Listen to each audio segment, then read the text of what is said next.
The void screamed with a silence so absolute it devoured thought itself. Across that endless gulf drifted a single spark of gold, a forgotten echo of a name once shouted by billions. It pulsed faintly, like a dying heart still defying eternity, until the warp itself bent to watch. There are tales whispered among the navigators, murmurs beneath the static of broken Vox signals, that sometimes the storms remember. That sometimes when faith burns bright enough, the impossible reaches back. The void was not empty, it was never empty. To those who listened long enough, who dared to stare beyond the safety of star charts and the lies of navigation data, the void spoke. It murmured in static, in flickers of radiation, in the dying whispers of long-dead signal codes bouncing endlessly between forgotten systems. On the far edge of Imperial record, past where the Astronomican's light faltered and where faith itself became a fragile technology, an expedition of the Adeptus Mechanicus drifted through that dark, charting anomalies in the warp's wake. The Magos Explorator, Helion 6-9, was an ancient vessel, a cathedral of rusted red and sanctified brass. Its hull bore the scars of 1,000 micrometeor strikes, each patched with prayers to the Omnissiah. Inside its echoing corridors, the air trembled with the endless hymns of data servitors and the low, grinding cant of the ship's machine spirit. The Skitarii patrols moved like clockwork through narrow metal arteries, their augmetic eyes sweeping over icons that pulsed with sacred warnings. For centuries, the Helion had sought lost relics of the dark age of technology, dreaming of secrets buried before the Emperor's birth. It had found only silence, until now. The first signs came as static in the Vox.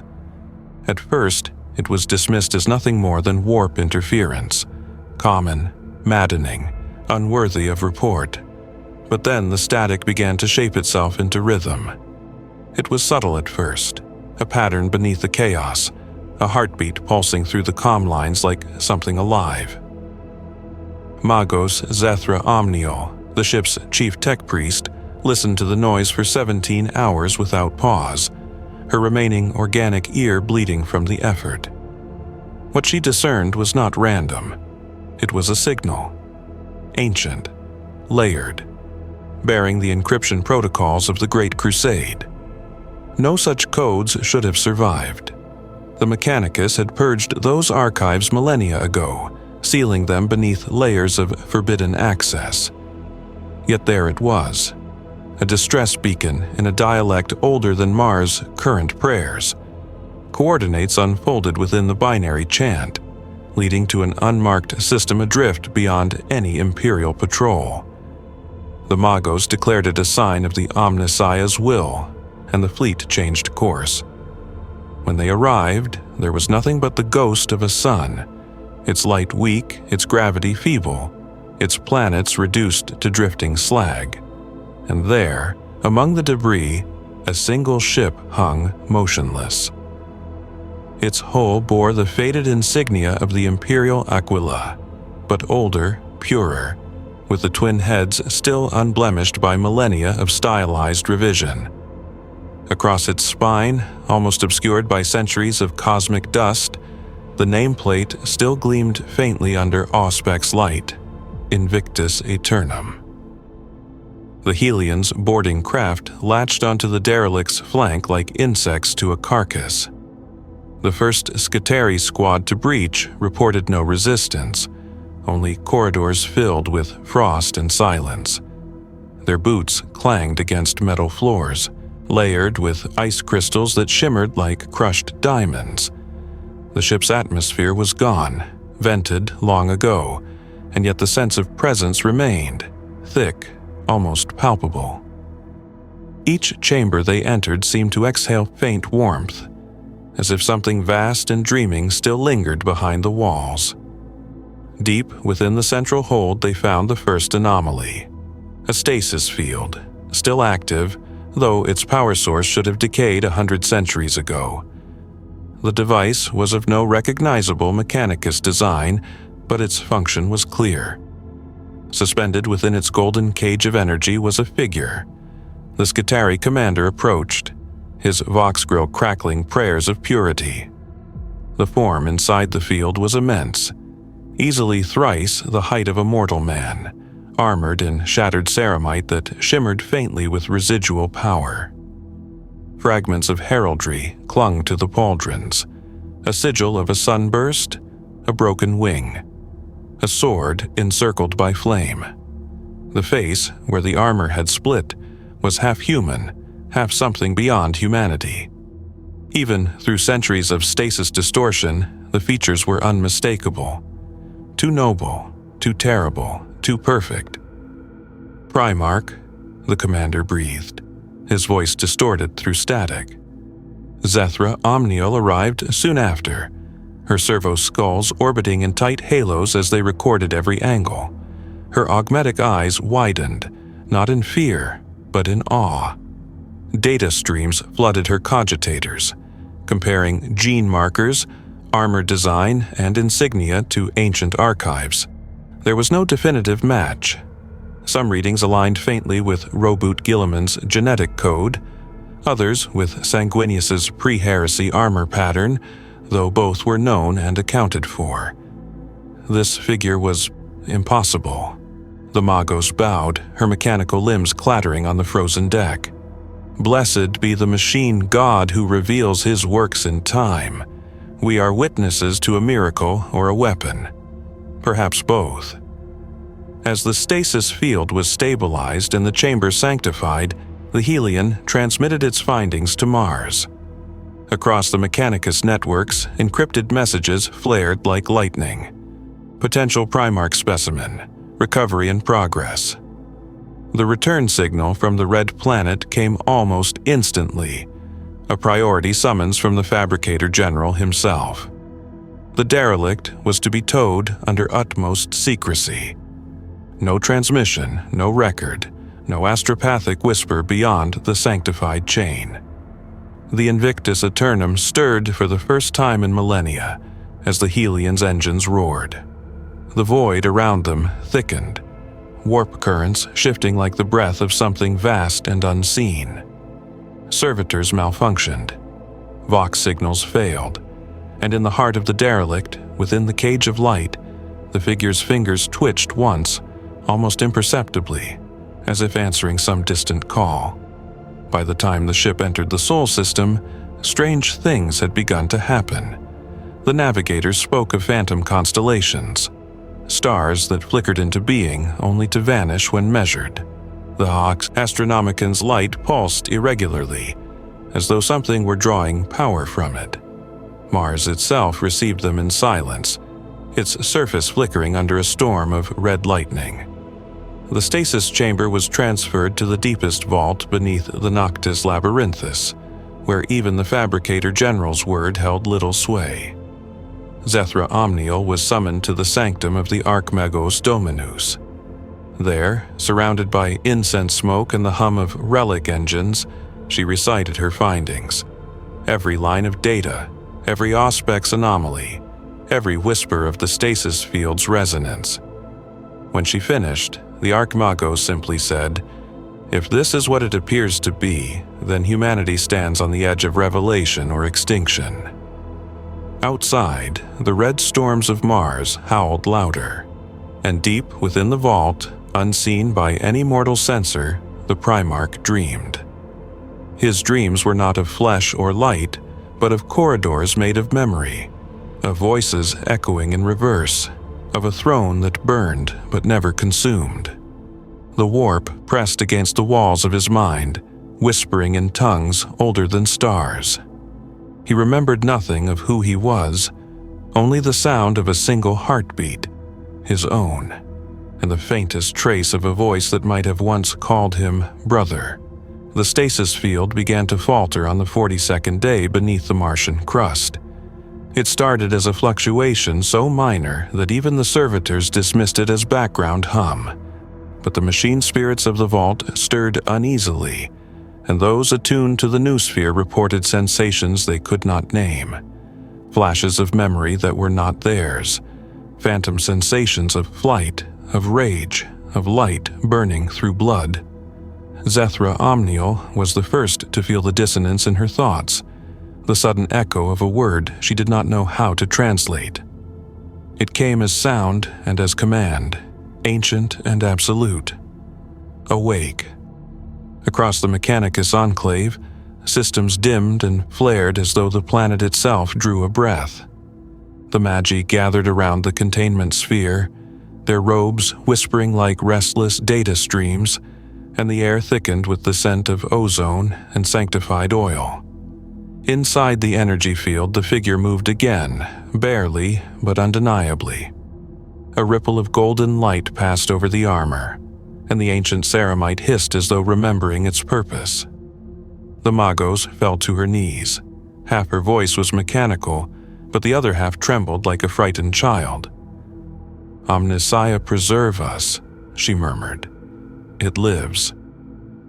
The Archmagos Dominus ordered a full lockdown. No vox, no astropathic transmission, no prayer beyond the vault. Custodian guards arrived within hours, their auramite armor gleaming like captured suns in the red half-light. They said nothing, spoke to no one, and even the Mechanicus dared not meet their gaze for long. Behind them, wrapped in shadowed dignity, came a delegation from Terra, the Sigillites' successors, agents of the High Lords who did not officially exist. Their arrival transformed reverence into fear. For if the custodies had come, then this was no longer discovery. It was containment.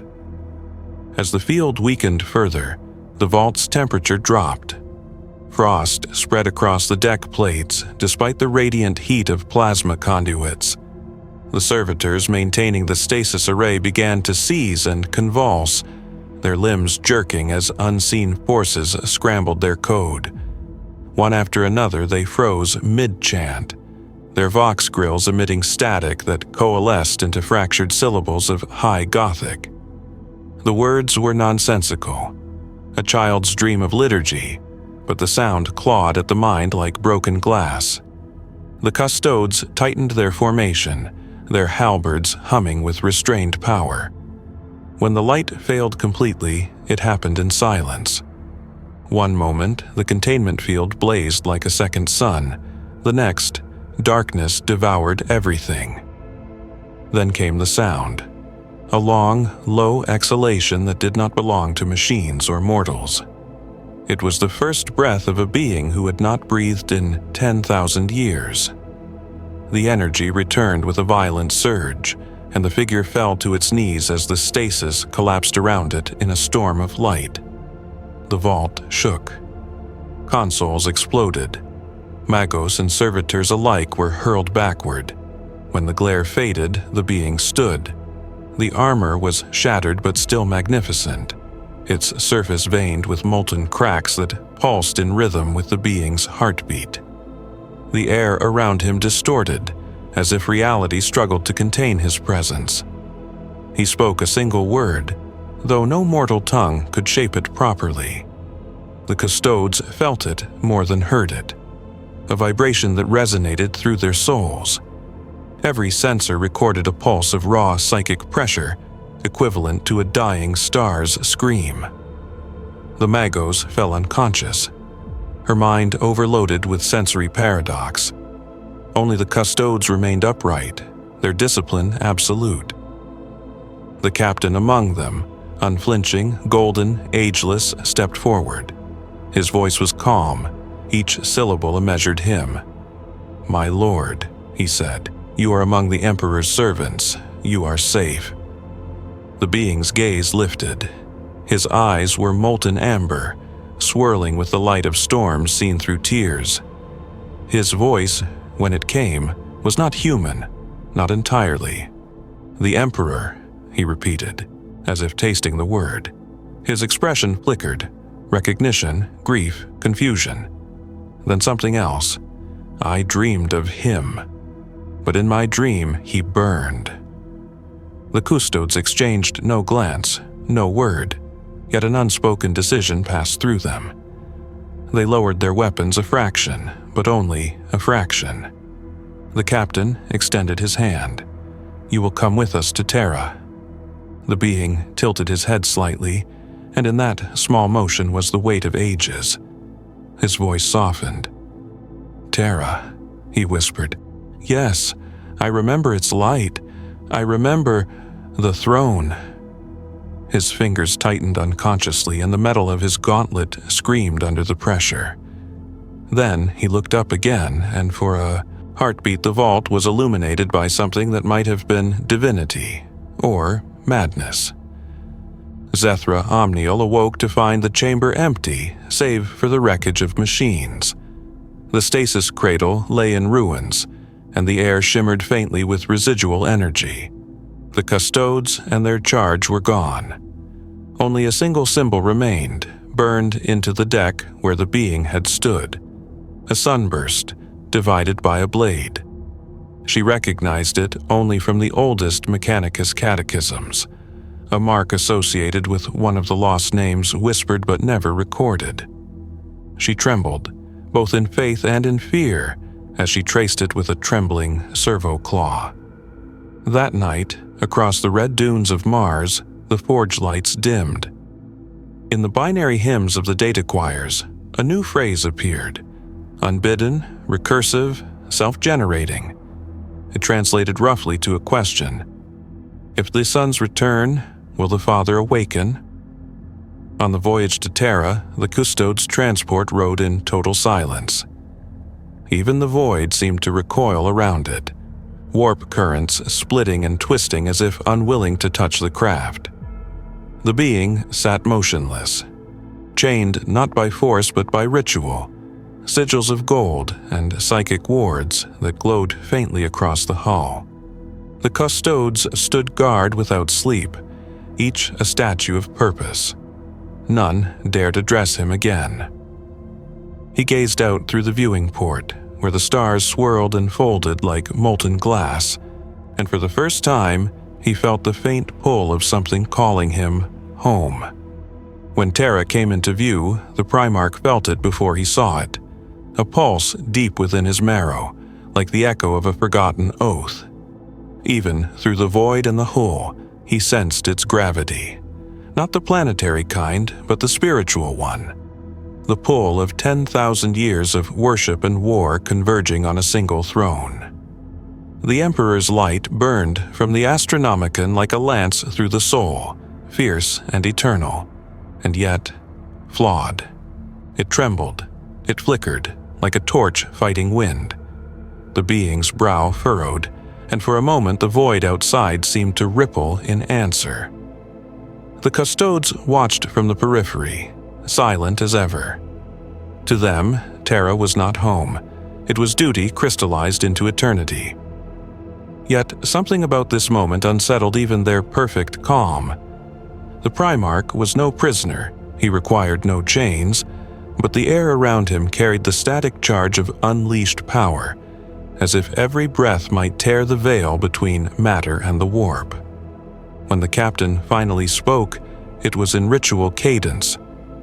"We are entering the soul defense perimeter. No harm will come to you here, my lord, but you must remain still." The being turned, slow and deliberate, studying his guardian with eyes that burned brighter than augur fire. "Stillness," he murmured, voice a low current that vibrated through the deck. "Your kind learned that well." He looked away again, toward Terra's pale disk. "Tell me, does he still speak?" The custodian hesitated, and in that fraction of hesitation was more truth than any answer could hold. "He endures," he said finally, "as he must." The Primarch's mouth curved, not quite a smile, not quite sorrow. Endurance is not life. The descent through Terra's atmosphere was like falling into history itself. The clouds were choked with incense exhaust and the ash of a million shrines. Lightning arced between orbital fortresses, their cannons tracking the vessel's path with reverent suspicion. Below, the planet gleamed like a wound under glass. Oceans turned to gray slurry, continents layered in cities upon cities, the sky itself a permanent twilight. The transport pierced through it, guided by signals older than any living navigator. The Custodes' Vox networks came alive with clearance codes, each one recited like a psalm. By decree of the Senatorum Imperialis, under seal of the Fabricator General, and by the will of the Master of Mankind, clearance is granted. The Sigillite's path opens. The craft descended past the upper hives, through smog and cathedral spires, so vast they pierced the stratosphere, until at last it approached the heart of all things, the Imperial Palace. The landing platform stretched before them like the skin of a god forge, vast enough to house 1,000 titans. Custodians lined its perimeter in perfect stillness, their halberds raised in salute. The wind carried the scent of incense and promethium, and beneath it all, something else, the faint tang of blood. A delegation awaited at the center, ecclesiarchs in gilded vestments, administratum scribes bearing data slates carved from bone, inquisitors cloaked in silence. They stood together but apart, unified only by fear. When the Primarch emerged, the world seemed to pause.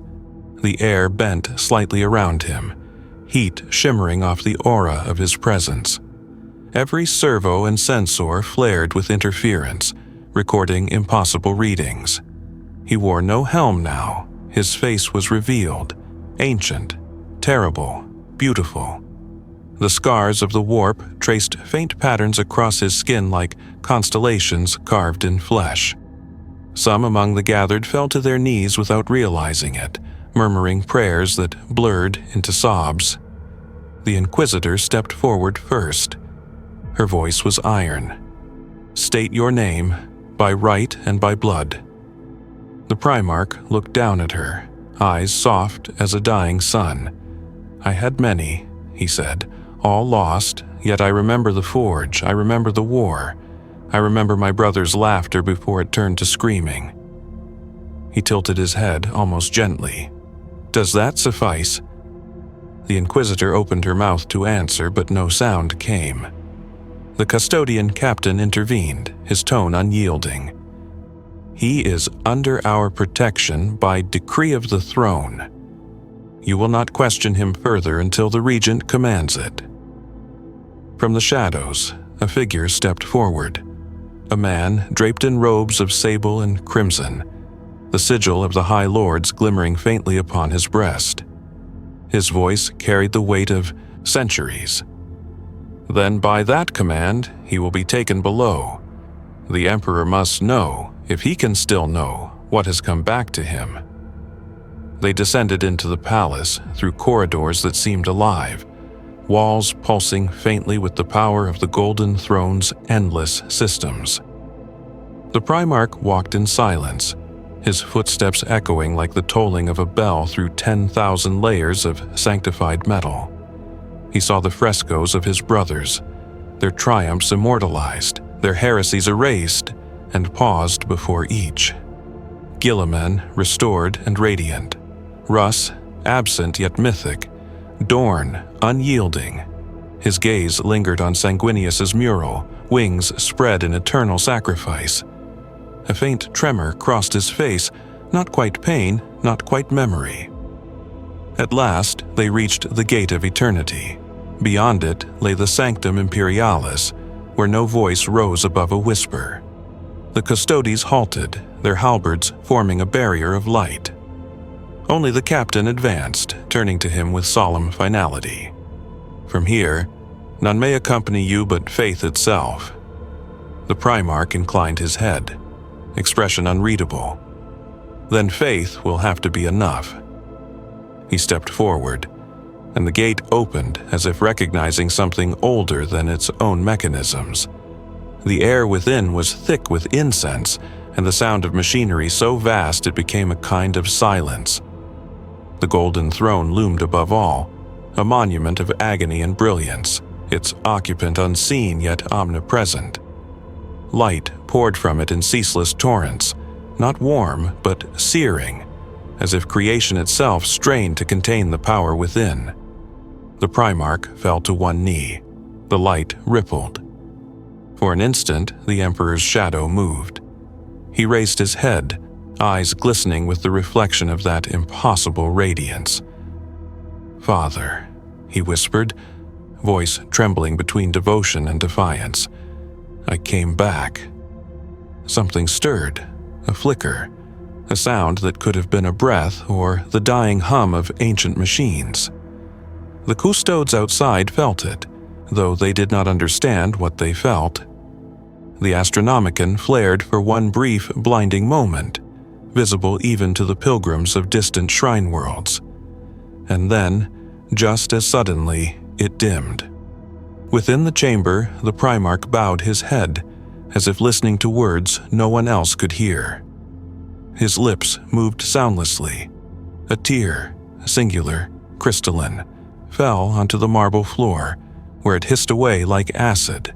He whispered almost tenderly, "He dreams." The sound that followed was not a sound at all. It was a pressure in the bones, a hum beneath thought, a pulse that seemed to originate from the core of the world. The golden throne vibrated like an organ made of light and brass, and every living thing within 100 miles of Terra's heart felt it.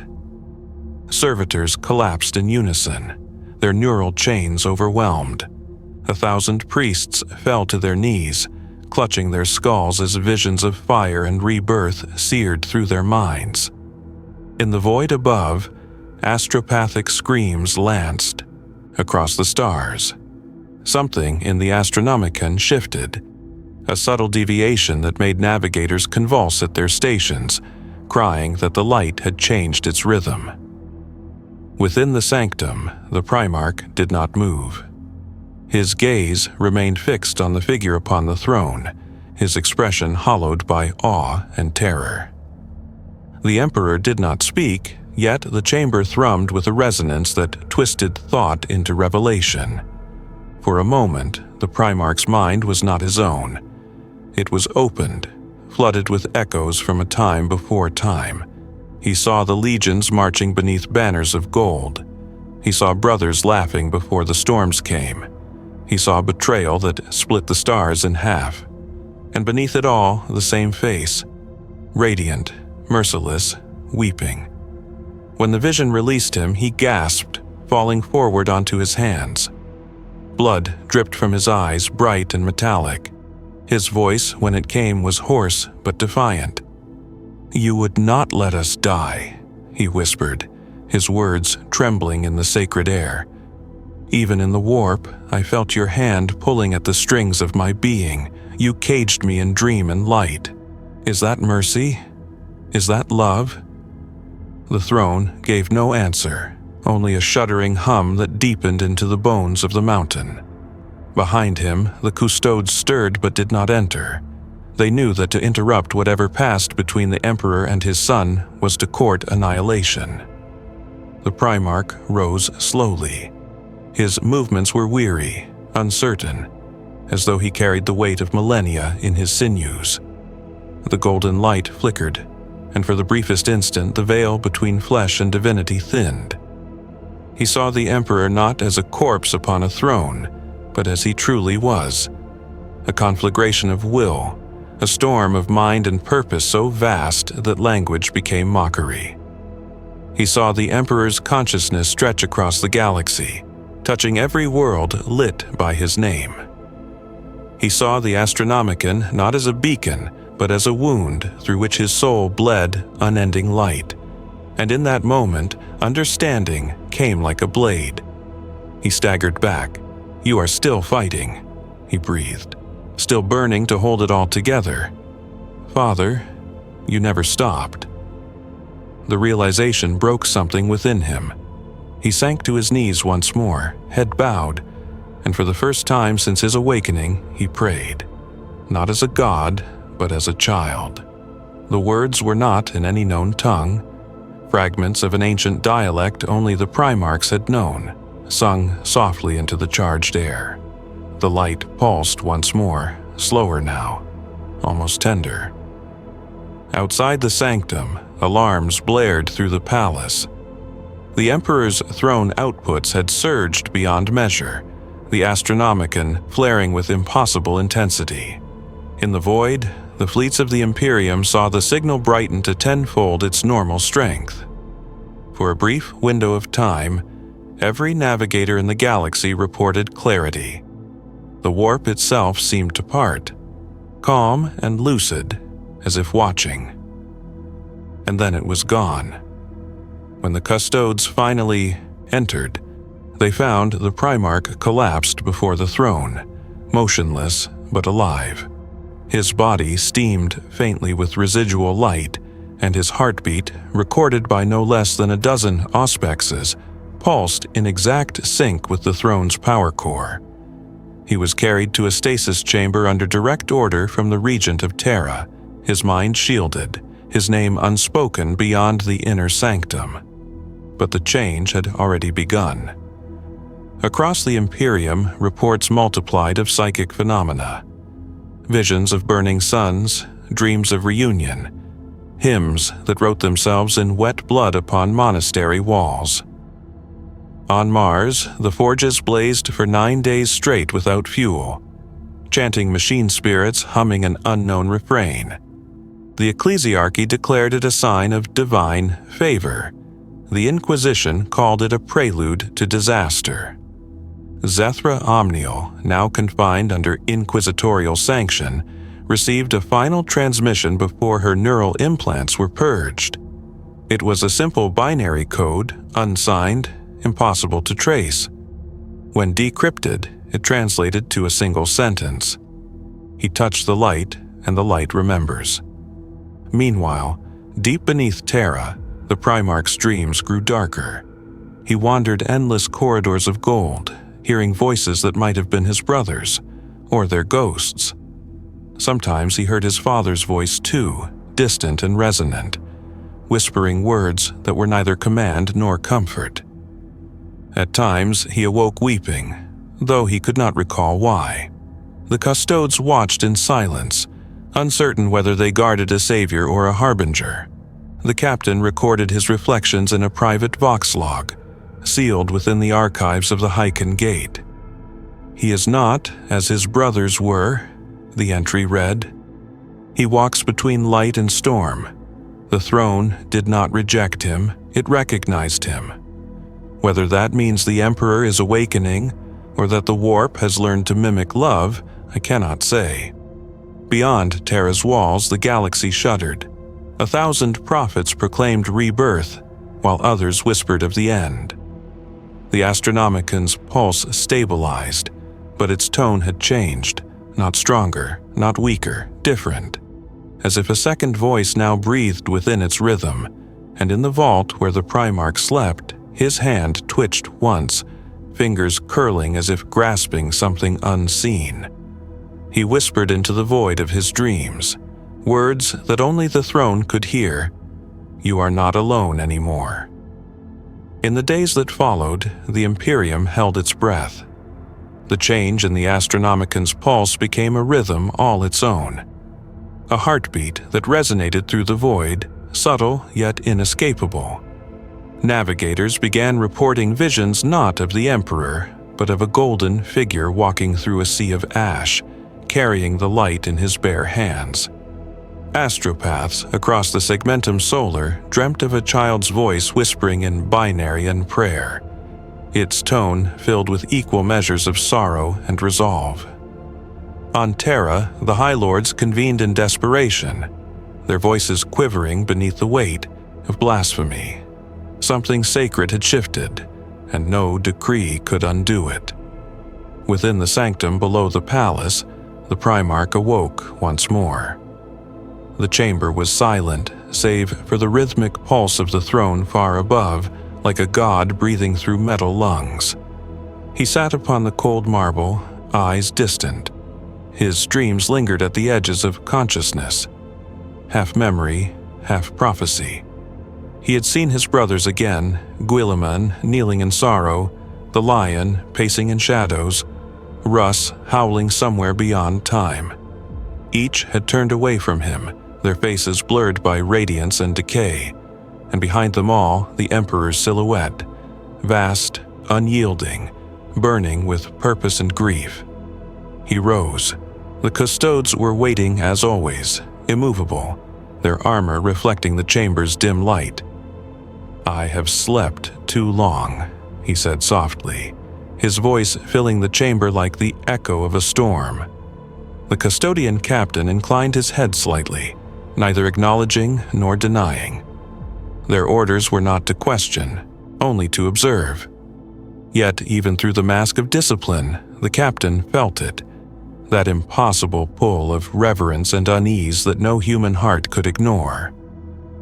The Primarch approached the viewing alcove, where a transparent shield revealed a sliver of the Mechanicum vaults below. Through the haze of sacred steam and light, he saw the arteries of Terra, the furnaces, the prayers, the endless tide of humanity crawling like ants across the metal plains. "They still live," he murmured, almost to himself. "They still believe." The captain answered, his voice solemn. "They have never stopped, my lord. For 10,000 years, their faith has been the Imperium's shield." The Primarch's gaze hardened. Faith built on silence and fear. He turned, eyes bright with something that was not contempt, but mourning. "Tell me, do they even know what they serve anymore?" The custodian hesitated, then spoke with quiet certainty. "They serve survival." The word struck him more deeply than any blade could. Survival. Not victory, not glory. Survival. The word tasted of ash. He thought of the wars he had fought under the Emperor's banners, the worlds brought to compliance, the brothers lost to the madness of gods. All of it had been for the promise of a better dawn, a human galaxy united under reason and light. And yet, looking upon Terra now, he saw only an empire shackled to its own corpse. The chamber lights dimmed as the throne's pulse shifted again. The Primarch felt it, not as sound, but as sensation, rippling through his veins like a tide. It spoke to him in thought rather than word, an endless stream of meaning and memory. He saw flashes, a battlefield of black glass beneath a crimson sky, a fleet burning in silence, a hand of light reaching toward him from across eternity. The message was neither command nor plea, it was recognition. He fell to his knees once more, gasping. "Father," he whispered, "why did you call me back?" The answer came not in voice, but in image. A single, searing vision that burned behind his eyes. He saw Terra consumed by fire, its skies torn open, and at the center of it all, the golden throne empty. Not destroyed, but abandoned. He staggered to his feet, trembling. The custodes moved instinctively, forming a perimeter, but he ignored them. "He showed me the end," he said quietly. "The throne unoccupied, the Emperor gone or risen." He met the captain's eyes, the weight of revelation in his gaze. "He is preparing to leave this cage." The captain did not answer. He could not. To acknowledge such words would be treason, heresy beyond measure. Yet he had seen the flare in the Astronomicon himself, had felt the vibration through the palace walls. Perhaps, for the first time in millennia, faith trembled within even a custodian's heart. Outside the palace, the Inquisition moved swiftly. Ordo's agents sealed every astropathic relay within the Sol system, purging those who spoke of new omens. Entire data vaults on Mars were locked behind absolute encryption.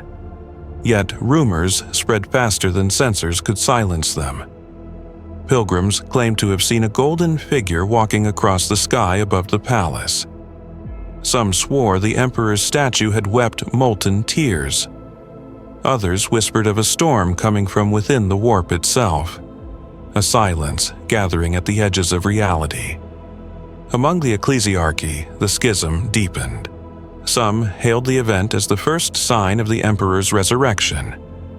Others declared it the lure of a false god, a warp-born echo sent to test humanity's devotion.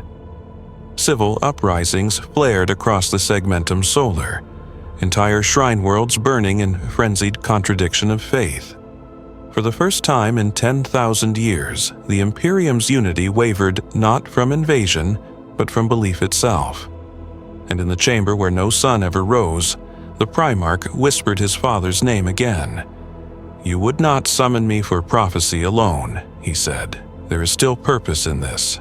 There must be." From somewhere deep within the machinery of the throne, a single spark of light drifted free.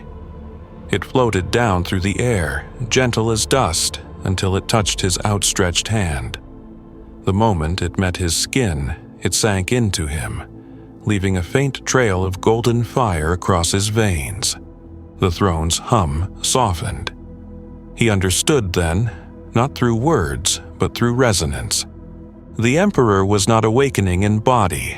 He was extending his will through fragments, through vessels. The Primarch was not reborn to replace his father. He was reborn to continue his dream.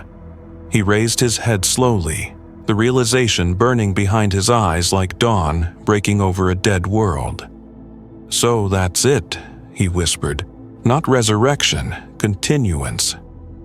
The custodian captain took a cautious step forward. "My lord?" He turned to him, a faint smile ghosting his lips. "The Emperor does not return. He endures through us, through those who still remember what he was before he was worshipped." Outside, thunder rolled across Terra, though the skies were clear. Across the Astronomicon, the dual rhythm of two hearts pulsed, one ancient, one reborn, beating as one. The days became a blur of rituals, silence, and subtle tremors beneath the world. Terra itself seemed to breathe differently, the wind carrying whispers no vox could record. Pilgrims knelt for hours outside the palace walls, not in the direction of the Emperor's throne as before, but toward the faint golden light that now pulsed intermittently from deep within the mountain. Some said they heard a heartbeat in the stone. Others claimed the statues of saints had turned their faces inward, as if listening. The High Lords gathered in secrecy, their conclaves thick with incense and fear. The Lord Commander of the Imperium, his face a mask of exhaustion and disbelief, stood before a chamber of shadowed figures and spoke the words no one wished to hear. "We are witnessing a change in the Astronomicon's harmonic field, two sources overlapping. It is no longer singular." Silence met him, thick and suffocating. Then an Inquisitor rose, her voice low and cutting. "You mean to say the Emperor shares his power?" The Lord Commander hesitated, then inclined his head once, as though confessing to a crime. The silence that followed was broken only by the faint hum of the hololithic projectors. "Then," she said softly, "we stand at the edge of heresy or salvation." Deep below their deliberations, the Primarch walked alone through the Hall of Echoes. It was not a place known to mortals, a labyrinth of abandoned sanctuaries and ossuaries buried within the palace's substructure, where the walls still bore frescoes from the Unification Wars, faded depictions of men, not angels, steel and fire, not wings and halos.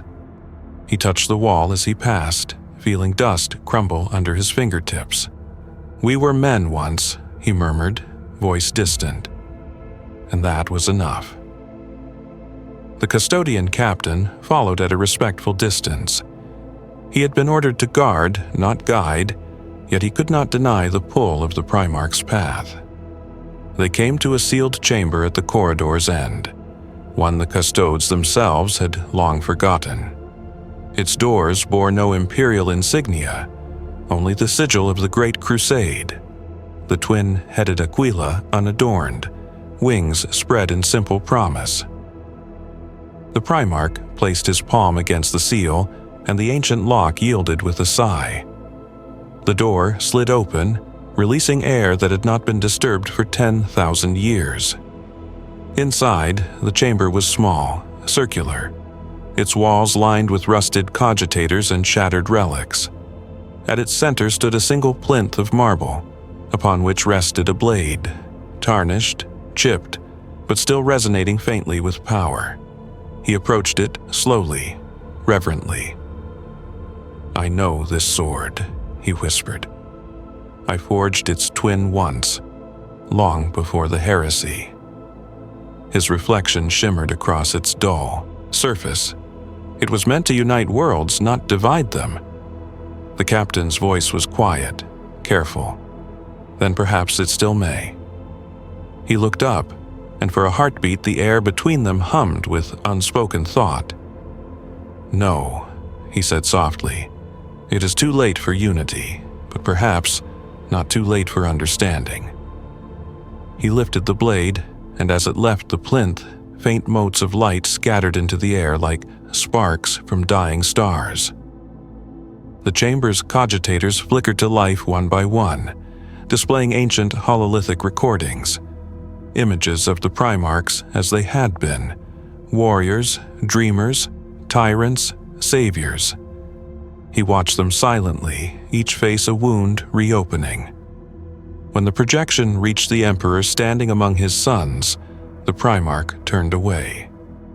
"He made us to lead," he said, voice trembling, "and in doing so, he left us incapable of following." The captain stepped closer, the soft clink of auramite echoing through the small chamber. "You speak as though you were the only one who still questions." "I may be," the Primarch replied, "or I may simply be the first to remember what the question was." Above them, the Astronomicon pulsed again, brighter now, its dual rhythm spreading across the psychic lattice of the Imperium. Worlds aligned by its light began to experience strange phenomena. Voices in the machine spirits, lights burning in patterns that matched no known prayer. A fleet of the Astra Militarum reported seeing a figure walking upon the surface of space itself, haloed in gold and shadow, leaving trails of light that bent gravity in its wake. None could say whether it was apparition or truth. Back on Terra, the Primarch returned to the sanctum, the recovered blade slung across his back. The custodes who guarded the chamber looked upon him and felt something none could name. A reverence beyond loyalty, a sorrow beyond duty. The captain bowed his head. "My lord, what will you do?" The Primarch stood before the golden throne once more. Its light flickered, softer than before, yet still immeasurable. "He cannot rise," he said quietly. "Not yet. The throne binds him, binds both of us now. But perhaps his burden can be lessened." He raised his gaze to the golden conflagration, his voice strengthening. "You made us to carry your war. Let us now carry your pain." The chamber darkened. The throne's pulse slowed. The Primarch's form shimmered faintly, as though his flesh were dissolving into light. The custodes moved forward in alarm, but he raised a hand and they froze. "Do not fear," he said, his tone almost serene. "I am not leaving.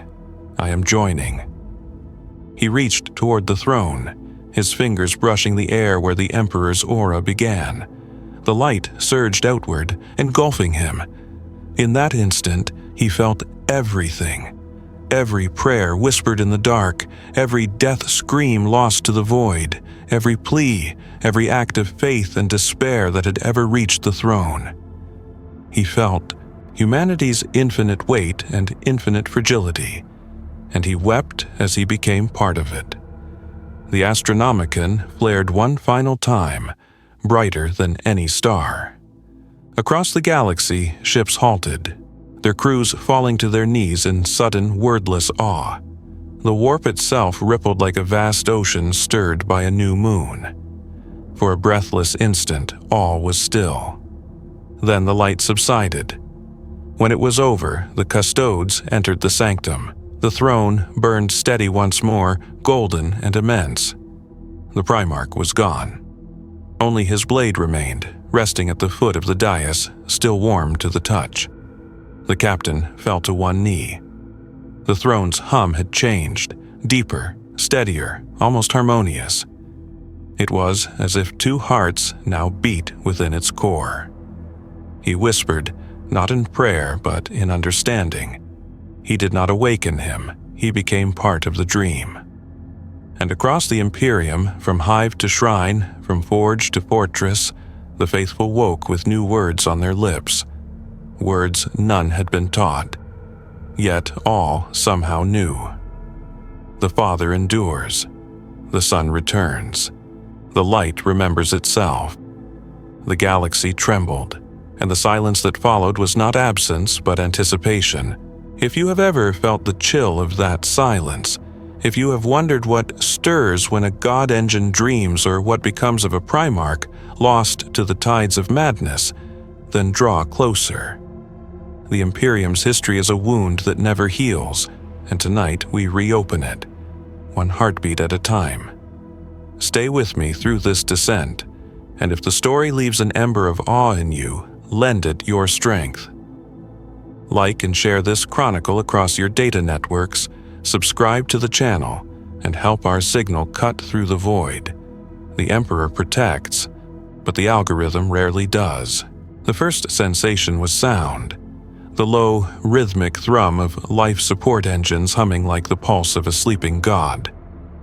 For a long time, he mistook it for his own heartbeat.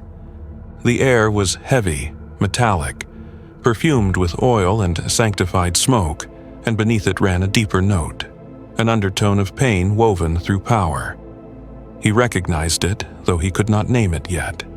It was the sound of the throne breathing. When consciousness returned, it did not come all at once.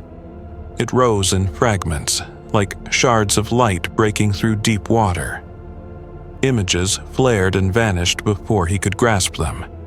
Armored giants shouting his name, stars burning over fields of glass, a brother's laughter dissolving into screams. Then darkness again, and the smell of ozone. He opened his eyes to find himself lying within a chamber of gold.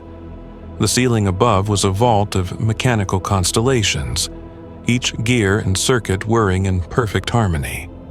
Incense drifted through the air in slow, swirling patterns, the smoke forming faint shapes that dissolved before meaning could take hold. Around him stood figures of living myth, the custodes, silent and unmoving, their auramite armor reflecting the soft glow of the chamber's sanctum lights. They did not speak. They did not need to. He knew their purpose the way one remembers his own heartbeat. When he tried to rise, the world tilted. His body obeyed reluctantly, strength uncoiling in waves as though remembering itself. The sound of metal groaned through the air as his armored limbs moved. The custodes watched, motionless, their weapons lowered but ready. He felt their gaze not as hostility but as reverence bound in discipline. He drew his first true breath in millennia. The air burned his lungs, sharp and alive. "How long?" he rasped, voice coarse from disuse, the syllables echoing through the chamber like scripture. The custodian captain stepped forward, his tone steady.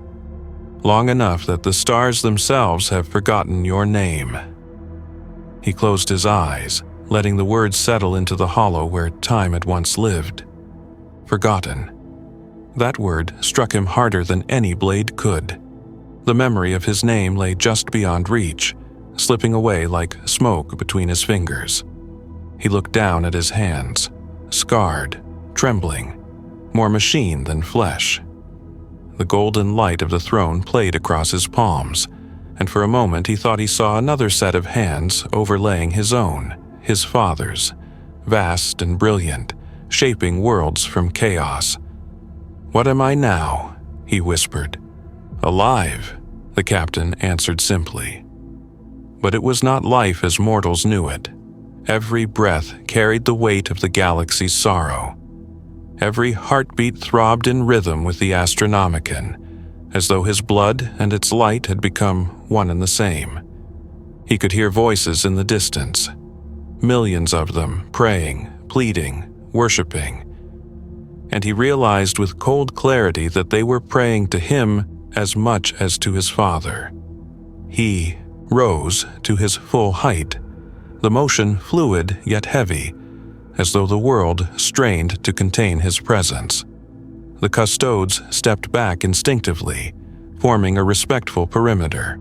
His gaze swept across the chamber, taking in every detail, the great machinery that fed the throne, the rivers of sacred coolant glowing beneath transparent conduits, the statues of forgotten heroes standing in silent witness. He felt the Emperor's presence everywhere, suffusing the air like the hum of divine electricity. He turned toward the throne itself, that vast mountain of light and agony, and his breath caught. The Emperor's form was still hidden, lost in the brilliance, but he could sense the will that bound it all together. A will too immense, too fierce to be entirely human. For a long moment he simply stood there, head bowed, feeling the weight of that presence press against his mind like the hand of a god. The custodian captain's voice broke the silence. "You stand in the Sanctum Imperialis, beneath the golden throne. You have been returned to us, though not by mortal design. The Emperor's will guides your resurrection." He turned his head slightly, eyes flickering with light. "Resurrection," he repeated, as if testing the taste of it. "No, this is something else. I was not brought back, I was remembered." The captain said nothing, but he felt a ripple of unease pass through the custodes. Words like these had not been spoken aloud on Terra in an age. He stepped closer to the throne. "Father," he said softly, "I have seen what you endure. I have felt it. The pain that binds the light to the flesh. You should have let me stay in the dark." The light pulsed once, faintly, as though in answer. He fell silent, head bowed. The room felt smaller now, the air too thin to contain what stirred between them. The throne's radiance flickered again, a heartbeat out of sync, and the custodes stiffened. Their sensors registered a subtle anomaly, a psychic resonance blooming outward like a ripple in still water. He turned to them, his expression calm but his voice carrying the weight of command. "Do not fear. The throne knows me." The captain hesitated. "And if it does not?" The faintest smile touched the Primarch's lips, weary and distant. "Then we will both learn what I have become." He approached the dais slowly, each step echoing through the vault like the toll of a funeral bell. The Emperor's light grew brighter, haloing him in gold and white. He reached out a hand, not in defiance, not in worship, but in recognition. The moment his fingers touched the edge of the throne's radiance, the chamber exploded with sound. The air was torn apart by light. Every machine, every conduit, every rune flared with impossible brilliance. The custodes staggered, blinded. For a heartbeat that stretched into eternity, he saw everything, the warp, the materium, the living soul of the Imperium itself. He saw humanity as a vast, flickering constellation, billions of lives burning like fragile stars. He saw his brothers scattered across time and nightmare, each carrying their own fragment of their father's design. And through it all, one truth blazed brighter than the rest. The Emperor was not dead. He was dreaming. When the light faded, he stood once more in the silence. The chamber was untouched, though the air shimmered faintly with residual energy. His hand still rested against the throne, and for the first time in 10,000 years, it was warm. He turned back to the custodes, his expression unreadable. "He remembers," he said simply. The captain bowed his head. "Then the galaxy will too." But even as those words were spoken, the Astronomican's tone shifted again. Across the stars, the faithful wept in sudden ecstasy while psychers screamed as visions consumed them. The Emperor's light had changed, and with it, the balance of reality itself. The storm began in the silence between moments, invisible to mortal sight, but felt by every soul attuned to the Astronomican's hum. On Terra, in the hallowed chamber of the throne, the air thickened as though the planet itself was drawing breath. Beyond the palace walls, the skies boiled crimson, thunder rolling without sound. To those who could see beyond the veil, the warp itself seemed to ripple. A vast sea shifting under the weight of something ancient, stirring from its long, unbroken dream. The Primarch stood unmoving at the base of the dais, his hand still faintly aglow with the residue of divine light. The custodes surrounded him, silent guardians witnessing the impossible. Their armor reflected the storm's fury, golden and unyielding, though each of them could feel the rising pressure that warped the air around their charge.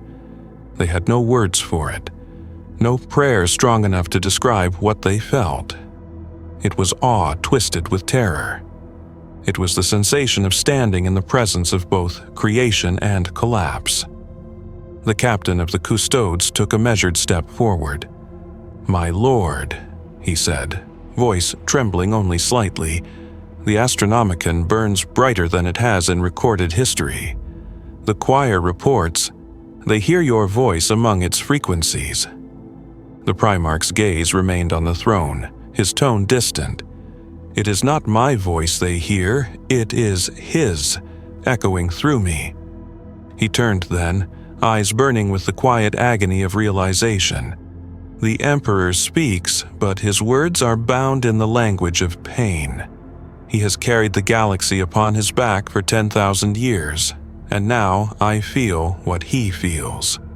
He pressed a hand to his chest, wincing as the pulse of the Astronomican aligned with his heart. The burden of all that faith, it's like standing beneath the weight of suns. The captain's expression did not change, but there was something almost human in the flicker of his gaze. "Can it be shared?" For a long moment, the Primarch said nothing. Then he smiled faintly, though it was not a smile of peace.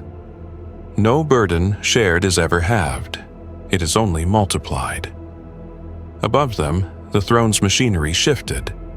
Great pistons the size of towers exhaled plumes of vapor, the sound reverberating like the groan of ancient mountains. The golden light flickered and steadied again, pulsing in time with the rhythm of two hearts, one divine, one newly awakened. The synchronization was imperfect, the resonance unstable, yet within that discord lay possibility. He descended from the dais, his armor whispering against the marble. The custodes parted silently to make way. Every step left faint impressions of light that lingered and faded like memories. He walked toward the far end of the sanctum, where a small archway opened into the lesser vaults, the arteries through which the throne's power flowed into the rest of the palace. As he passed, the mechanisms whispered. Data streams shifted to unfamiliar patterns, reciting litanies in a cadence not recorded in Mechanica scripture. "What does he want of you?" the captain asked, breaking the fragile silence. The Primarch paused, his gaze drifting toward the shimmering conduits that pulsed like veins filled with molten light. "He does not want," he murmured. "He endures.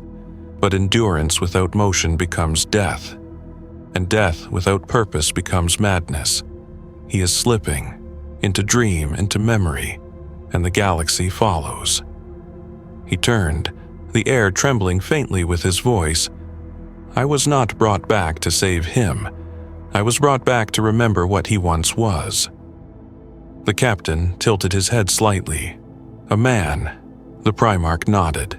"A man with a dream so vast it broke him. A dream of unity, of reason, of light untainted by superstition, and look what we've made of it. His gaze darkened. An empire of chains and fire, a religion forged from his silence. The words hung heavy in the air, heresy in every syllable, yet none of the custodies moved. They understood, perhaps better than any living being, that heresy and truth often wore the same mask. He continued into the archway, and the corridor beyond seemed to stretch into infinity.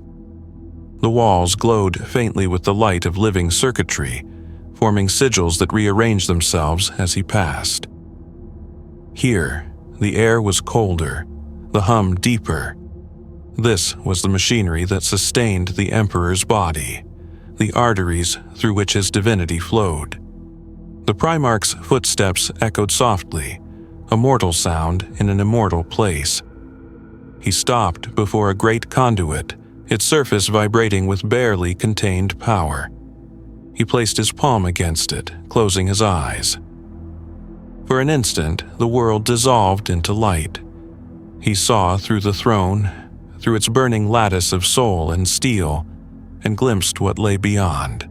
He saw the warp not as chaos, but as reflection, the mirror through which all emotion became form. He saw the Emperor's presence there, vast and wounded, surrounded by the shades of what had once been his sons. Some reached toward him, others recoiled in rage, but all were bound by that same golden chain of memory. When he opened his eyes again, he was weeping. "He dreams of us still," he whispered. "He dreams of what we were." The custodes waited in silence as he turned back toward them. His expression was resolute now, the indecision burned away. "I must enter the throne again," he said. The captain's voice was careful. "My lord, even you cannot withstand that radiance twice. It nearly unmade you before." "Then let it," the Primarch replied quietly. "Better to be unmade in truth than live as a shadow of a god." He moved toward the sanctum once more, and this time the light of the throne seemed to anticipate him. It pulsed in rhythm with his steps, as though the machinery itself yearned for reunion. The custodes followed only as far as the threshold, where the heat of the divine energy forced them to halt. As he ascended the dais, the Primarch's voice rose, not in command, but in prayer. The words were ancient, older than the Imperium, older even than the Great Crusade. They were the words of creation, of the first oaths sworn beneath alien skies. "We were made for the light," he said, his voice echoing through the sanctum, "and though we burned, we endure. Let that which is divided remember its unity." The throne flared, and the storm outside Terra broke. Across the heavens, warp currents twisted into spirals of gold. In the depths of space, entire fleets fell to their knees as their Geller fields sang in harmony with the Astronomicon. The galaxy itself seemed to hold its breath. Then, for one brief, perfect instant, the Emperor's eyes opened. They were not eyes as mortals knew them. They were the light of creation, condensed into impossible form. Eyes that saw everything, that remembered every birth, every death, every betrayal and act of faith. And within that infinite gaze, the Primarch saw himself reflected, not as he was, but as he had been, a son, a soldier, a dream. The throne's light consumed him again, but this time there was no pain, only understanding, only peace. Outside, the Astronomicon sang with two voices. The storm did not end so much as it transformed. What had been chaos became pattern, what had been noise became music. The Astronomicon's new song rippled outward, threading through the veins of the galaxy like a whispered memory. Ships lost in the warp for centuries found their course again, emerging into real space as if guided by invisible hands. On distant shrine worlds, statues of the Emperor began to shimmer faintly, the light flickering not in random reflection but in rhythm with a second pulse. A new presence, vast yet achingly human, entwined with the old. The Imperium called it a miracle. The Inquisition called it heresy. The Mechanicus called it impossible. Yet all agreed on one thing. Something had changed in the soul of the throne. On Terra, the custodies watched, over the sanctum in unbroken silence. The Primarch had vanished within the golden brilliance, his body and essence fused into that blinding conflux of energy. Only his blade remained, suspended in the air above the dais, slowly turning, glowing faintly as though alive. The captain stood closest, his aramite armor scorched and blackened from the heat of the earlier surge, though he did not move. He could still hear it, the faint echo of the Primarch's voice reverberating through the very walls of the chamber. Not words, but rhythm. Not command, but heartbeat. For the first time in millennia, the custodes prayed. The prayer was not to the Emperor, for he needed no supplication. It was for themselves, for understanding, for strength to bear witness. They had stood eternal, unmoved by faith or doubt, guardians of the greatest secret in existence. But now they felt the weight of something neither faith nor doctrine could contain, change. The captain bowed his head. "You came to remind him of himself," he murmured quietly, "and in doing so you have changed us all." Above him, the blade pulsed once, a faint tremor running through the chamber's machinery. Deep within the throne's mechanisms, energy shifted. The great pistons slowed, then steadied, their rhythm settling into perfect synchrony. The golden light softened, no longer the blinding glare of a furnace but the warm radiance of dawn. And then, faintly, impossibly, a sound. A voice carried through the air like a whisper through eternity. "Be still." The custodes froze.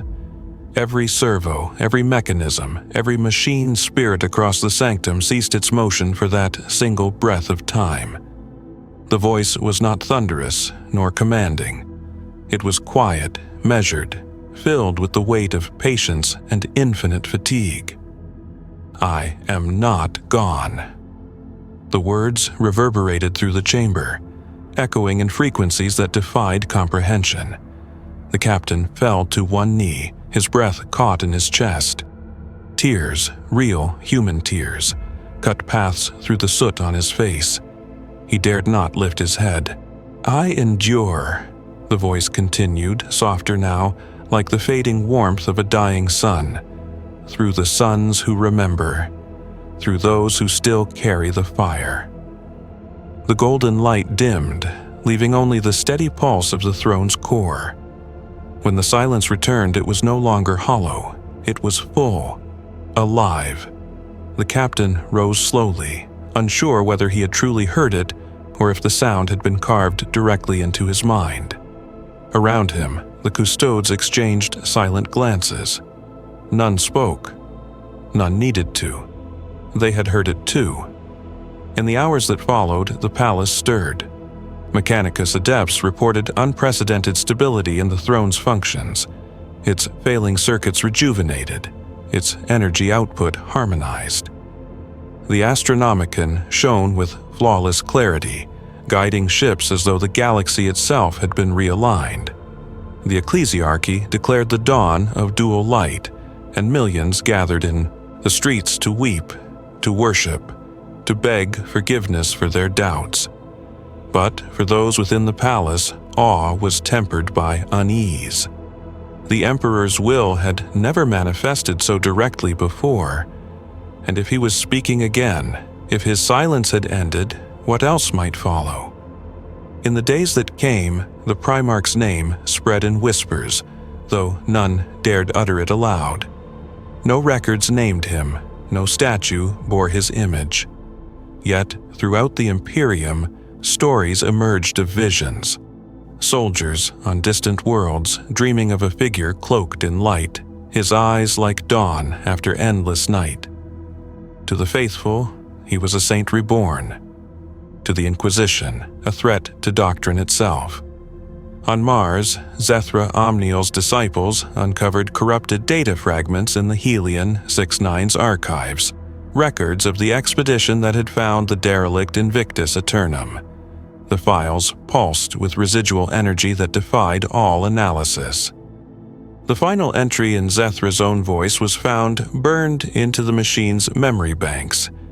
He is not gone. He is within. The throne no longer consumes, it shares. The Mechanicus sealed the discovery immediately, but not before the data spread through the noosphere like wildfire.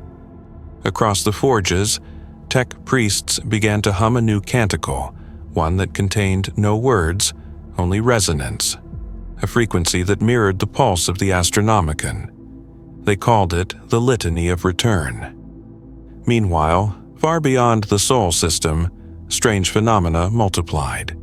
In the eastern fringe, a fleet of the Astra Militarum claimed to see a figure walking through the void between their ships, trailing golden fire. On a dead moon near Ultramar, ancient ruins began to glow with unfamiliar energy, the stones rearranging themselves into patterns resembling a twin-sun sigil. Even the black ships, grim processions of psychers bound for Terra, reported their cargo calmer than usual, their screams replaced by whispers of the Child of Light. Yet, amid the miracles, darkness stirred. In the deepest reaches of the warp, things that had watched and waited for millennia turned their gaze toward Terra. They felt the ripple that spread from the golden throne, the vibration of change, the promise of renewal. To them, it was not hope, but provocation. The light had shifted, and where light moves, shadow always follows. On a distant, silent world long thought lost, a shape rose from the ashes of its own tomb. Its eyes burned emerald green, its form encased in necrodermis older than stars. It tilted its head toward the Astronomicon's glow and whispered a name it had not spoken in 10,000 years. On the blood-soaked plains of a demon world, another voice laughed, a sound like tearing metal and broken glass. "A god-child reborn," it hissed, wings of flame unfurling. "Then let the Father dream and the Son wake. We shall see which burns the brighter." Back on Terra, the custodian captain stood once more before the throne. The golden light flickered gently, steady and sure. He bowed his head. "Then, so it begins again," he murmured.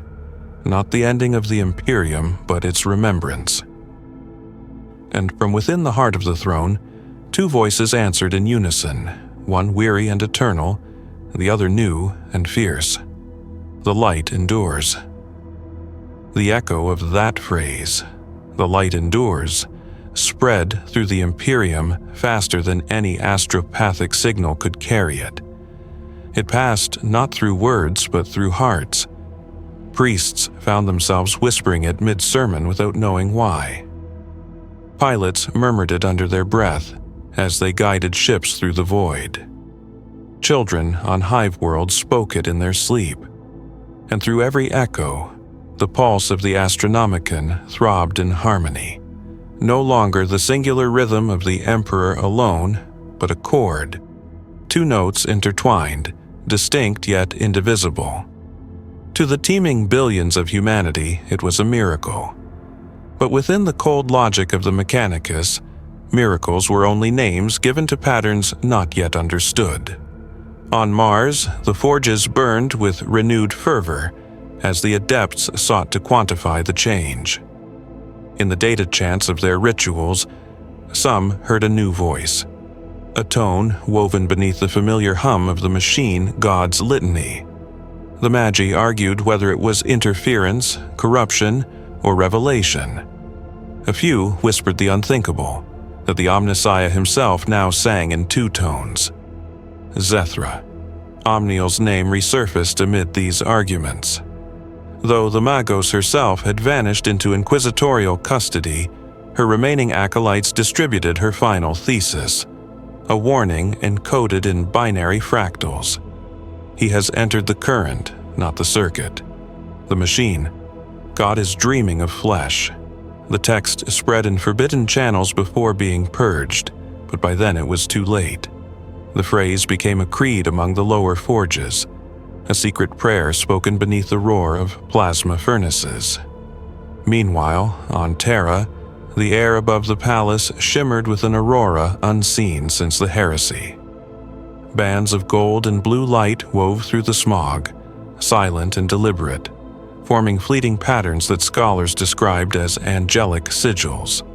To the faithful, it was a sign that the Emperor had stirred. To those who knew better, it was proof that something greater and more uncertain had begun.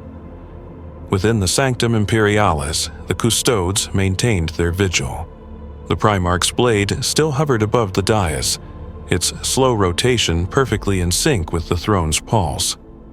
The captain stood before it, eyes fixed on that faint, endless motion. He had not slept since the merging, nor could he. Every time he closed his eyes, he saw flashes of what the throne saw: stars dying, souls screaming, whole worlds flickering in and out of the warp's hungry tide.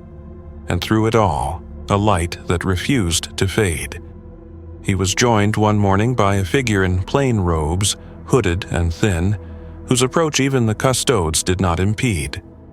The man carried the faint scent of incense and parchment, and when he spoke his voice was quiet, heavy with age and purpose. "You've seen it too, haven't you?" The captain did not look away from the blade. "I have seen many things. Most of them I wish I could forget." The man lowered his hood, revealing eyes like polished obsidian, dark and endlessly knowing. He was a member of the Senatorum Imperialis, though his insignia had been stripped from his robes. "The High Lords debate what this means," he said softly.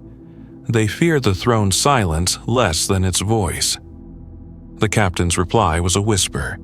"They fear change. All tyrannies do." "Change," the man repeated. "Or revelation." He approached the throne's edge, staring into the golden conflagration. "We built an empire on his absence. We shaped every law, every prayer, every lie upon the certainty that he would never return.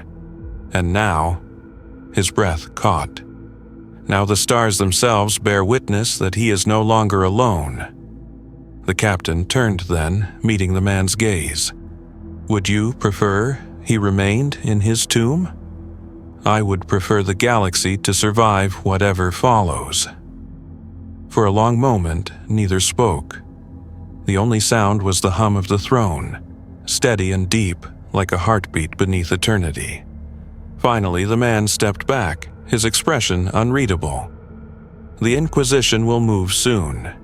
There are those who believe the one who merged with the throne was not his son at all, but an echo, a false resonance born of warp trickery."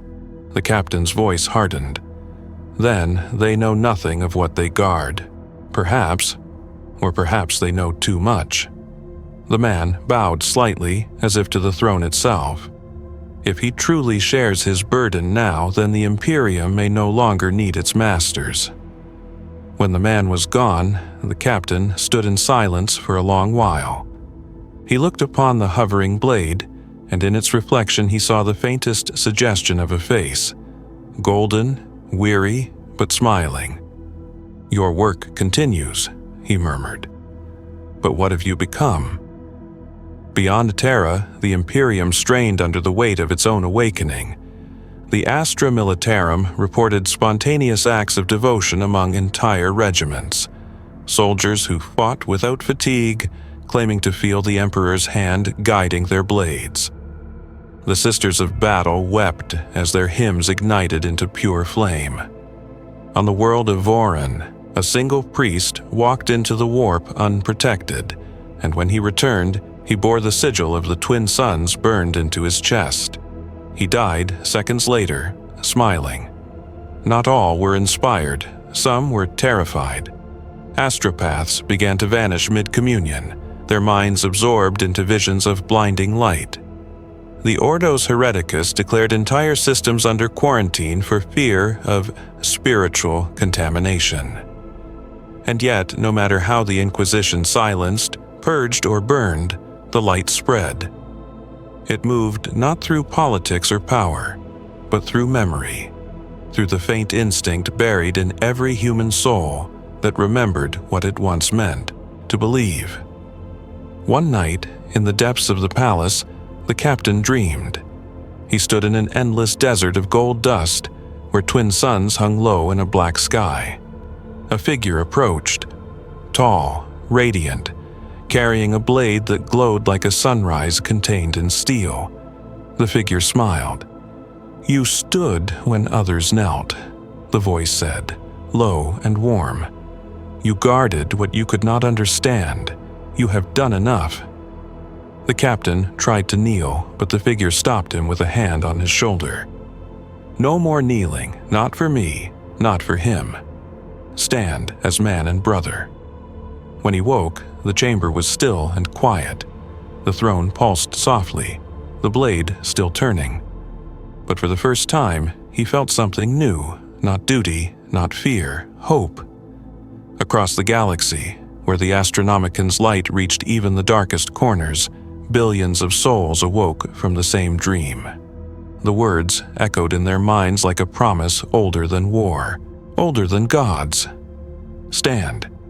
The dream spread like fire through the sleeping Imperium. Whole worlds awoke at once, hearts pounding in unison to a rhythm they could not name.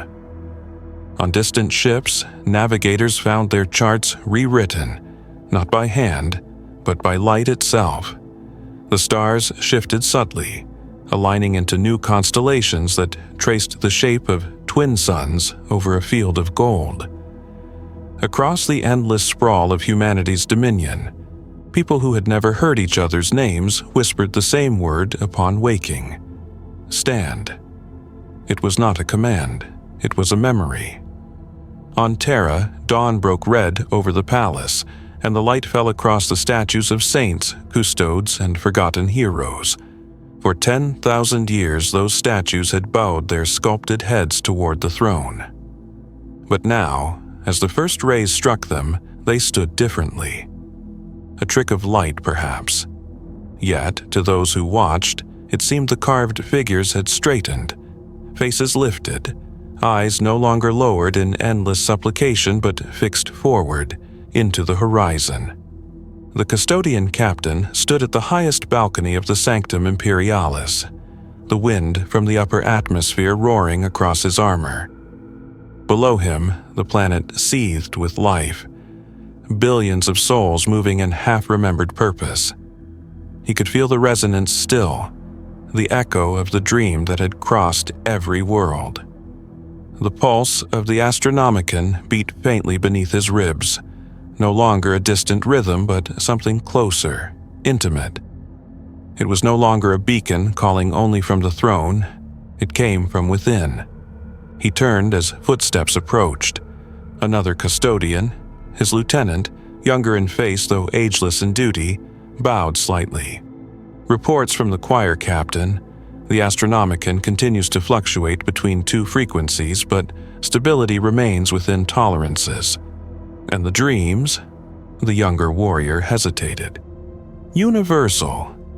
Every recorded psyker across the Imperium experienced them.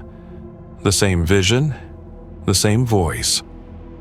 The captain's gaze drifted back toward the horizon. The voice did not command obedience. "No, my lord, it asked for strength." He nodded. "Then perhaps that is what we've forgotten. How to stand without chains." Within the palace, the High Lords argued until their throats were raw. Some demanded the throne be sealed, the Astronomican quarantined, all transmissions blocked until the anomaly could be explained. Others, trembling with fanatic hope, proclaimed the Emperor reborn. The ecclesiarchy began rewriting its hymns before the debates had even ended. They renamed their cathedrals, raised banners of twin suns over the basilicas, and sang of the child returned, whose dream had rekindled the Imperium's light. But among the Inquisition, the word that echoed was not hope, it was contagion. In the deep vaults of the Ordos, beneath veils of secrecy thicker than armor, the most fearful among them spoke of psychic infection, a harmonic distortion spreading through the immaterium, resonating with every human mind. They feared it was not the Emperor at all, but something wearing his voice. And so they sent their assassins, their nulls, their operatives cloaked in shadow, toward Terra once more. They would never arrive. Between Mars and Earth, their ships vanished without trace. No signal, no debris. Only the faint echo of a voice caught in the last astropathic whisper before silence. You cannot unmake what has already remembered itself. In the forged temples of Mars, Magos and Skitari alike fell to their knees as the forges flared to impossible brightness. The machine spirits screamed in ecstasy, their binary hymns fusing into pure tone, a single note of perfect resonance that shook the red planet's crust. Deep within the Noctis Labyrinthus, where the Primarch's body had once lain in stasis, a new mechanism awakened. It was not built by human hands, nor entirely material. Its purpose was unknown, yet its activation aligned precisely with the twin pulse of the Astronomicon. The data priests called it the heart of continuance. The captain received the report in silence. He knew better than to ascribe coincidence to such timing. The Primarch's merging with the throne had not been an ending. It had been the ignition of something larger, something still unfolding. And he could feel, though he would never say it aloud, that the Emperor himself was learning. That thought alone would have damned him to death in the old Imperium. But now, after what he had witnessed, he found no fear in it. He descended once more into the throne chamber. The light greeted him softly, no longer blinding, no longer punishing. The blade still hung in the air, though it no longer turned. It pointed downward now, motionless, as if planted in unseen soil.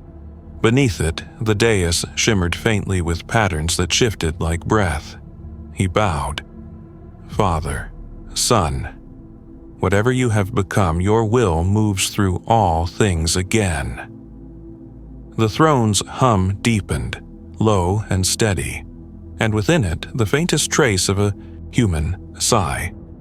He spoke again, more softly. Is this resurrection?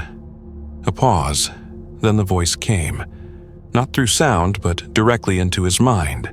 It was layered, like two tones of the same chord, the Emperor's infinite gravity interwoven with the Primarch's mortal warmth. No, this is remembrance. The captain fell silent. The galaxy forgot itself in fear, the voice continued. It built prisons from faith and called them shrines. It turned hope into weapon and mercy into law. Now the fire burns low, and in its ashes we are born anew, not as gods, but as what we were always meant to be.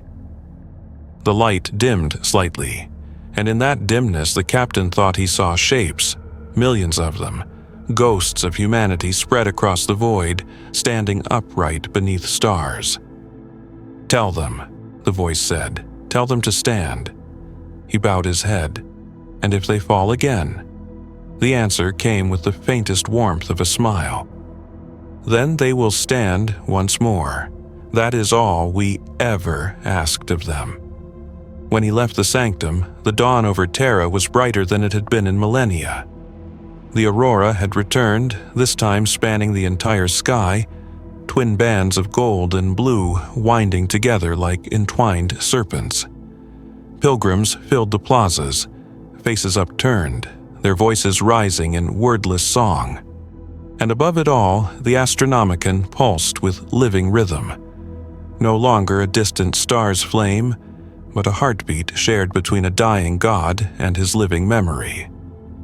The Imperium of Man, once a relic of endless war, stirred again, not reborn, but remembering. And for the first time since the Age of Darkness, The galaxy's uncountable worlds dared to hope not for victory, but for awakening. The voice that had spoken to them all faded into silence, leaving only its echo in the soul of every living being. Stand. Endure. Remember, the Golden Throne sang. Not as mortals might imagine, a choir of angels or the resonance of machinery, but in the deep pulse of existence itself, a vibration that rippled through matter and mind alike. It was faint, almost imperceptible, but those who lived upon Terra soon learned to feel it. The faithful said it was the Emperor breathing again. The scholars of the Adeptus Astra Telepathica called it harmonic bleed. To the Inquisition, it was a warning. For the first time in living memory, the throne's pulse could be heard, not through auspex or psionics, but in the blood, in the bones. Those who served within the Sanctum Imperialis carried its rhythm with them like a second heartbeat. To some, it brought peace, to others dread. The custodian captain, though he did not speak of it, heard more than rhythm. He heard voices. They came faintly at first, drifting through the hum of the throne during the long watches of the night. At first, he thought them echoes, stray resonance from the Astronomican song, or the flicker of memory left behind by the Primarch's sacrifice. But over time, they grew distinct. Not words, but tones. Not commands, but conversation. They wove together like strands of music, ancient and sorrowful, rising and falling as if the throne itself were dreaming aloud. He found himself listening more often than he dared admit. It was dangerous, unthinkable, to imagine the throne as conscious. Yet there were moments when he felt something behind the sound, awareness, attention, even recognition. Once, during a storm that raged for 9 days across the Martian horizon, he thought he heard laughter, not cruel but weary, the laughter of one who has seen too much and forgotten how to stop remembering. The captain never spoke of it. To do so would be to risk everything. Yet in quiet hours, when even the custode's vigilance felt hollow, he found himself answering in whispers. "You carry his light well," he would murmur, "but it burns you still, doesn't it?" There was never a reply, but sometimes the hum softened, like breath easing in sleep. Beyond the palace walls, the rest of the Imperium trembled. The Astronomican's new pulse, steady, human, alive, had transformed travel across the stars. Warp storms receded where they had once raged unchecked. Entire sectors long lost to madness reappeared on the charts, their worlds blinking into the light like survivors emerging from deep water. But for every miracle, there came confusion. Messages from distant systems contradicted one another. Some claimed to see visions of a golden warrior walking among the void, healing the broken, uniting the lost. Others reported nightmares, figures of light twisted into mockery, bearing the face of the Emperor, yet whispering lies that unmade the soul. The ecclesiarchy declared these illusions tests of faith, but whispers in the underhive said otherwise. They spoke of echoes bleeding from the warp, of two voices singing where once there had been one. And beneath Terra, in the endless machinery that sustained the throne, something moved. Zethra Omnial's former acolytes, those who had survived inquisitorial culling, still worked in secret within the labyrinthine underlayers of the palace. They followed readings no one else dared pursue, tracing patterns of resonance through the throne's conduits.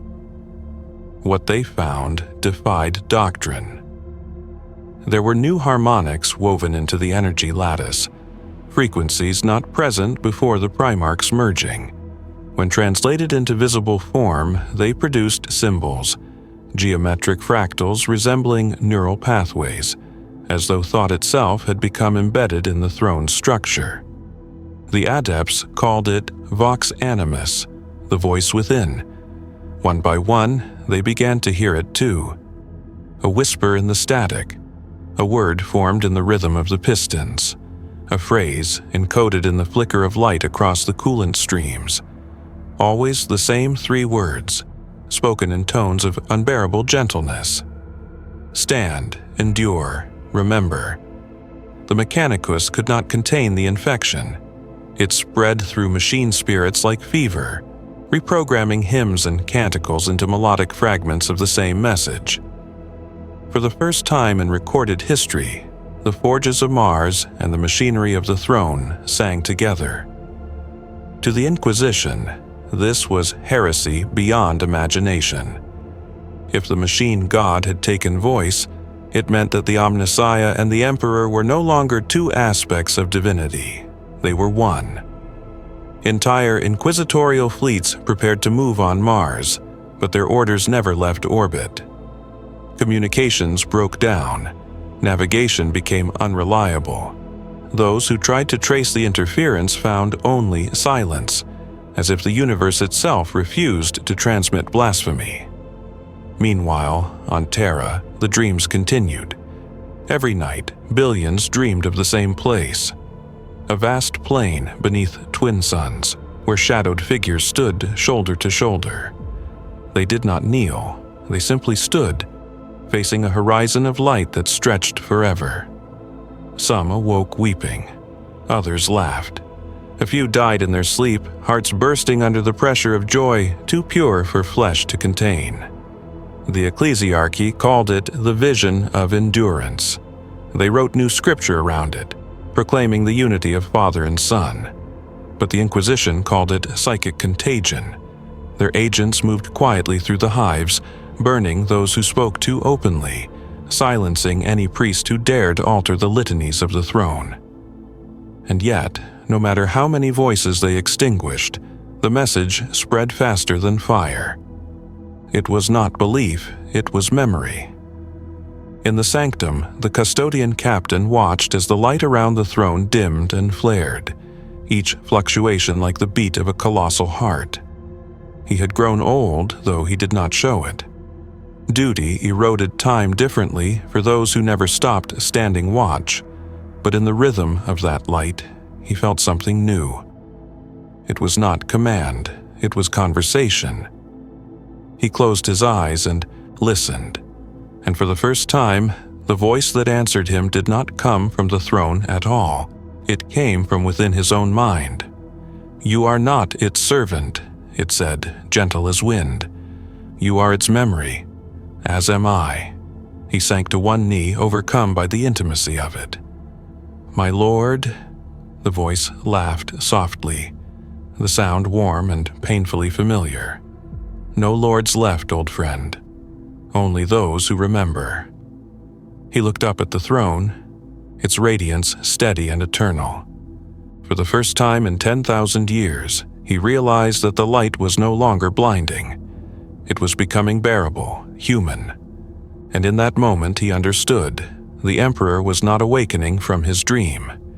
Humanity was awakening into it. The hum of the throne became language. It spoke through resonance, through vibration, through the tremor that passed from stone to air to blood. It did not speak in words. Words were too crude for what it now carried. It spoke in the memory of warmth, the ache of loss, the pulse of creation itself. To those attuned, it felt as though the heart of Terra itself had begun to beat again. The custodian captain found himself dreaming even while awake. He would stand at his post, eyes fixed upon the radiant dais, and suddenly be elsewhere, on battlefields that smelled of ash and ozone, in halls of marble lit by dying suns, walking beside figures whose faces flickered like candle flames in wind. Some of those faces he recognized. Brothers he had watched died during the siege. Saints turned to dust. One face he did not. A young man, robed in light, whose expression was neither divine nor human, but something between. "You still stand," the apparition said, smiling faintly. "I was made to stand," the captain replied. The young man shook his head. "No, You chose to. That is what makes it matter." When he blinked, the vision was gone, and the throne hummed louder, almost amused. He could no longer tell whether he was dreaming within the Emperor's consciousness or if the Emperor dreamed through him. Across the galaxy, the Vox Animus continued to spread.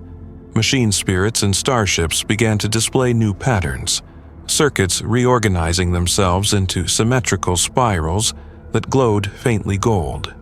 On shrine worlds, the water in sacred fountains shimmered with an inner light, forming brief, transient shapes of faces that smiled and vanished before recognition. In the Black Library of Mars, the ancient data looms of the Mechanicum sang to themselves for the first time since the Dark Age of technology. Their binary hymns were soft, slow, filled with longing. Even in the darkest corners of the Imperium, the impossible happened. On Cadia's shattered remnants, rocks adrift in space, still clinging to fragments of fortresses, a light flickered where no life remained. The dust began to move, swirling upward into shapes that resembled soldiers standing in silent ranks.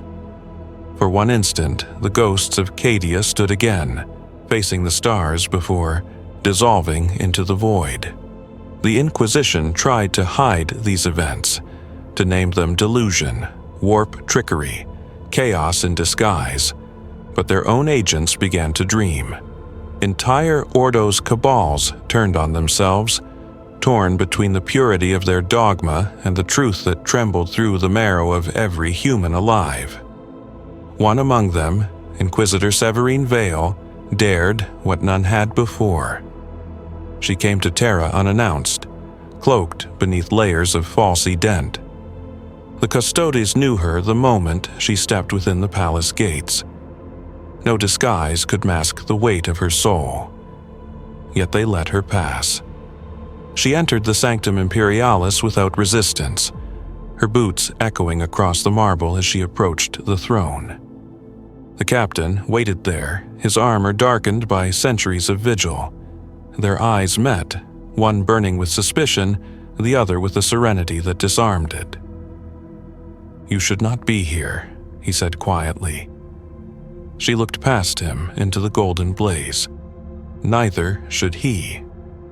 For a long moment, there was only silence between them. Then she spoke again, her voice softer.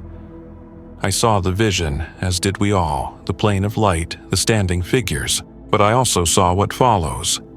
The captain regarded her steadily. "And what follows? Fire?" She stepped closer, the glow of the throne reflecting in her eyes. "You think this is rebirth, but I tell you, it is metamorphosis. The Emperor is changing, and with him, all of us. No empire survives the transformation of its god." The captain's gaze did not waver. Perhaps that is the point. She laughed once, bitterly. "You'd destroy everything he built?" He shook his head. "Not destroy, fulfill." The word hung between them, and for a moment she could not breathe. The throne's hum deepened, filling the chamber with the vibration of oceans and suns, and within that resonance they both heard the voice, not as sound, but as thought. "You fear what you cannot preserve." Severine staggered, clutching her head. The voice was not cruel, but it was immense, pressing against the boundaries of her mind until tears streaked her face. Who speaks?" The answer came from nowhere and everywhere at once. "Both." She looked up at the throne, trembling. You merged, but you are two." The light flared, and the answer burned through her soul like revelation. "We were never two. We were always one, divided by fear and flesh. Now, unity returns, not as command, but as memory.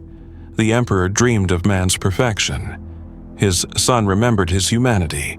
Together, they remember what was lost." The Inquisitor fell to her knees, shaking. "If this is true, the Imperium will not endure." "No empire endures," the voice replied. "Only those who remember why they built them." When the light faded, she was alone on the marble floor, sobbing quietly.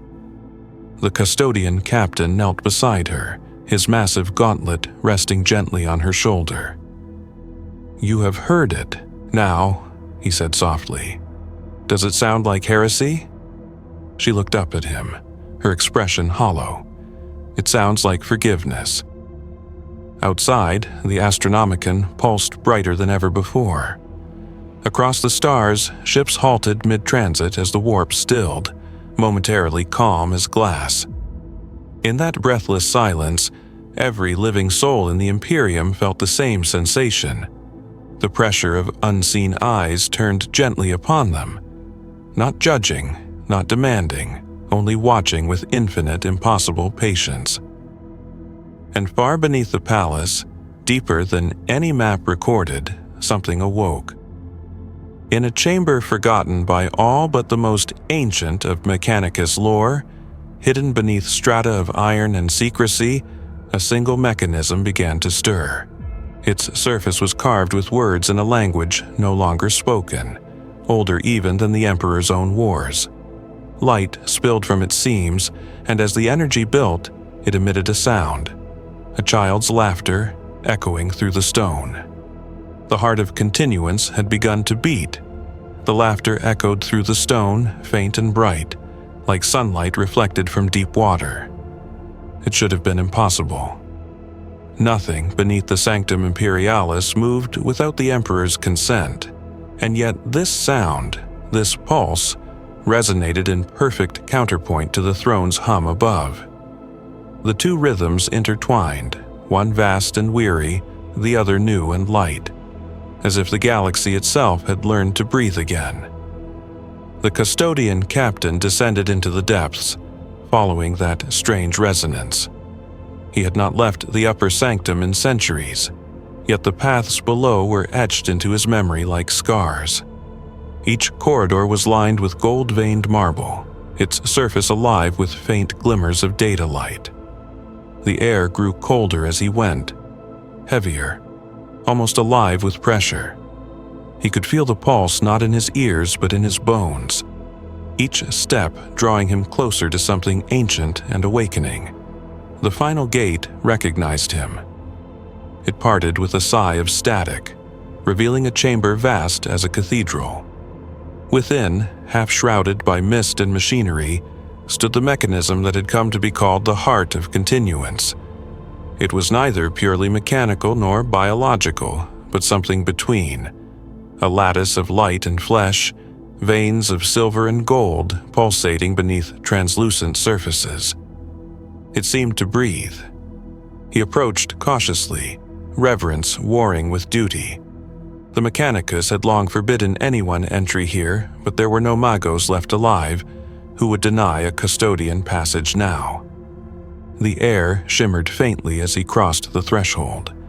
The sound of the heart was unmistakable, not merely rhythm, but melody. He stopped before it.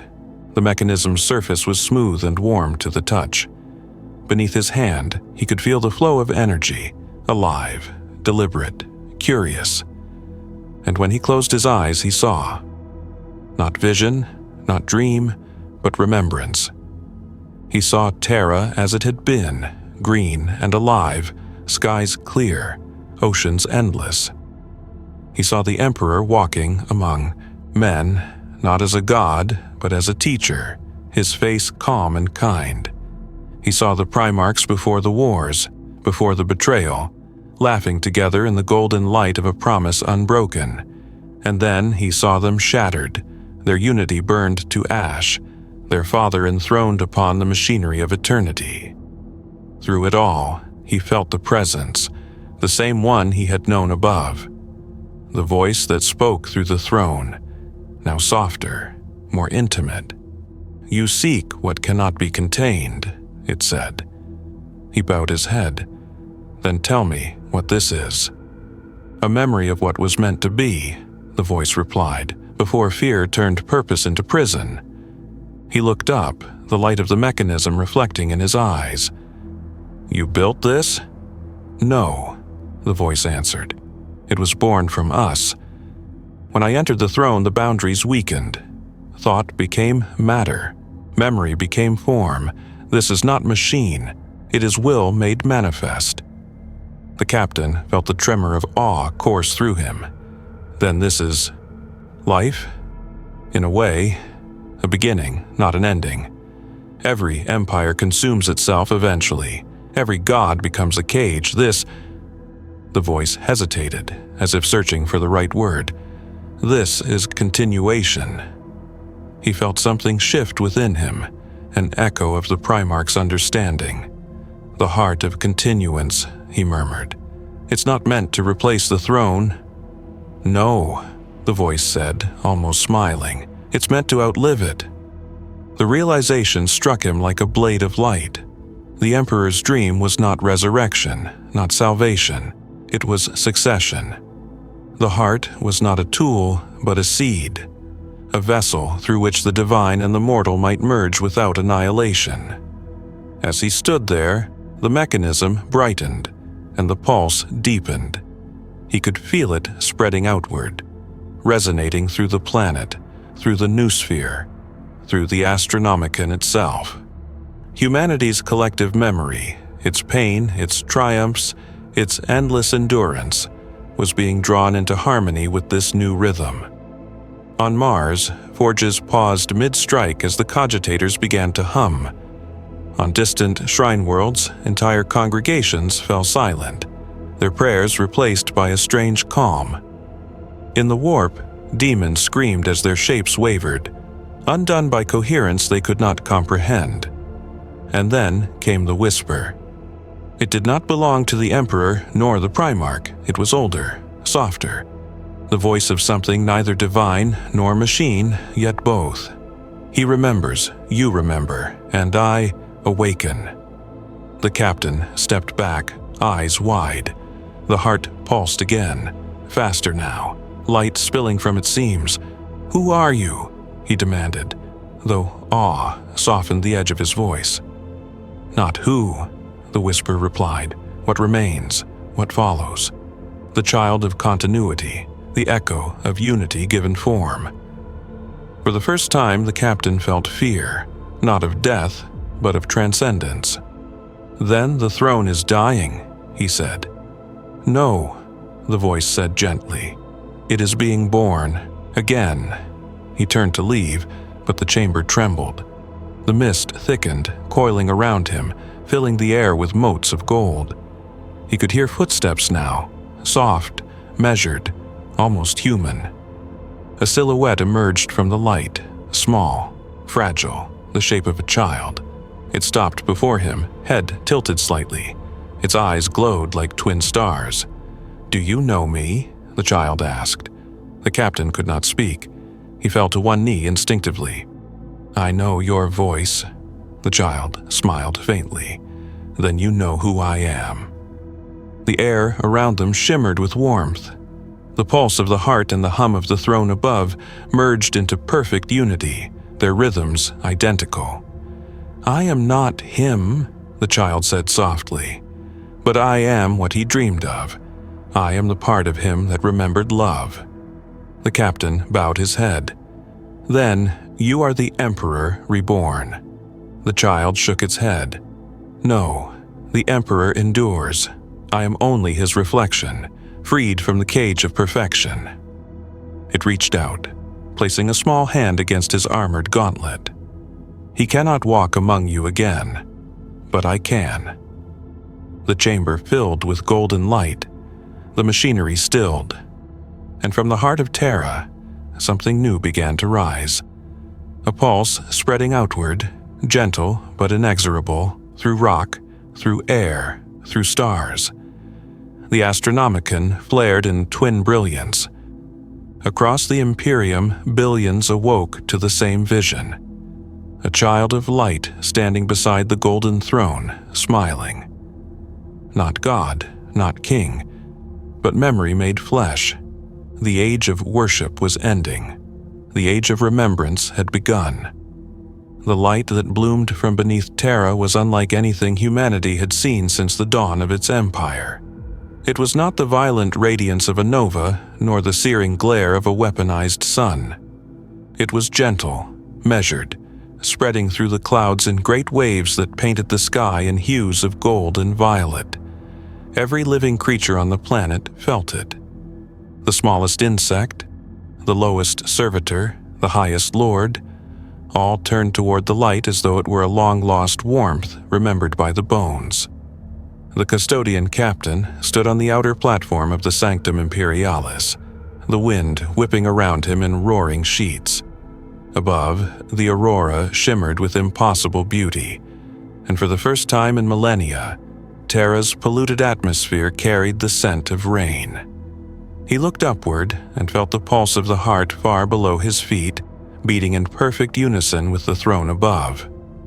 For the first time, the air of Terra did not taste of decay. It tasted of beginning. Inside the sanctum, the light of the throne had softened. It no longer blazed with cruel, blinding fire, but glowed like dawn through mist. At the foot of the dais, the child stood where no mortal had ever been permitted, gazing up at the golden silhouette that towered above. Its eyes shone with steady understanding, and though it was small, its presence filled the chamber utterly. When it spoke, the sound was not carried by air, but by the mind, and every soul within the palace, custodian, priest, serf, heard it as though the voice spoke directly to them. I am what was never meant to be forgotten. The throne's radiance flared in answer, not rejection but acknowledgement. The light around the emperor's still form bent and folded, creating patterns that pulsed like heartbeat and breath. The custodes fell to one knee without command, instinctively, as if the light itself pressed them into reverence. The captain alone remained standing, his visor raised, watching as the child approached the throne and placed a hand upon its base. The instant skin met metal, the world held its breath. A sound like the first crack of thunder rolled through the chamber, followed by silence so profound it seemed to erase thought. The captain's heart stopped for a beat. The child did not flinch. It simply looked upward, eyes filled with quiet sorrow. You carried them all, it said softly to the figure upon the throne. You carried them until you broke. You cannot carry them any longer. For the first time in 10,000 years, the golden light flickered, uncertain, almost fragile. And then, faintly, a voice answered, vast and weary as the ages. If I let go, they will fall. The child's hand tightened. No, they will stand. And the throne shuddered. From every cathedral on Terra, from every ship navigating by the Astronomican's glow, the same vibration coursed. A deep, low resonance that sent tremors through reality itself. The warp convulsed, not in rage, but in disorientation, as if the very fabric of it had been rewritten. The Emperor's radiance dimmed for an instant, revealing the shape within, ancient, skeletal, yet still burning with impossible will. The child looked upon him without fear. You taught them strength, it whispered, but not peace. You built an empire that could never rest. Let me teach them what you could not. The figure upon the throne did not answer, but the silence itself changed. The air no longer trembled with pain, it hummed with possibility. Then the voice spoke again, not as thunder, but as wind across a vast plain. If you take this burden, you will not be free. I was never meant to be, said the child. I was meant to continue. The throne's light surged once more, so bright that the captain had to shield his eyes. The entire chamber became a single column of gold and white. When the brilliance faded, the child still stood, but its body shimmered, translucent, ethereal, its outline flickering like flame. The captain took an involuntary step forward. What have you done? The child turned to him, smiling faintly. I have shared the weight. Now, he need not burn alone. And indeed, the throne's terrible radiance eased. The endless stream of energy that had once consumed entire generations of psychers slowed, became measured, sustainable. For the first time, the Emperor's body no longer looked like a corpse entombed in light. It looked like a man at rest. Outside, the Astronomicon changed again. The beacon that had once blazed as a singular star split into two spheres of equal brilliance, orbiting one another like binary suns. Every navigator in the galaxy wept as they saw it, knowing without words what it meant. The age of the dying light was over. Back in the sanctum, the custodes rose slowly. Their armor was still scorched from the radiance, but none felt fear. The captain approached the dais, his voice quiet. "What will become of us?" The child tilted its head, eyes like molten gold. "That depends on whether you remember why you served." He knelt, not in obedience but in understanding. "I served to protect him, then protect what he believed in."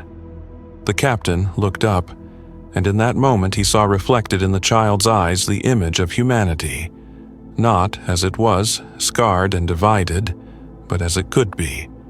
A race unbound by worship or fear, a species that could finally stand on its own. The light deepened, warm and encompassing. He bowed his head. "Then we will remember."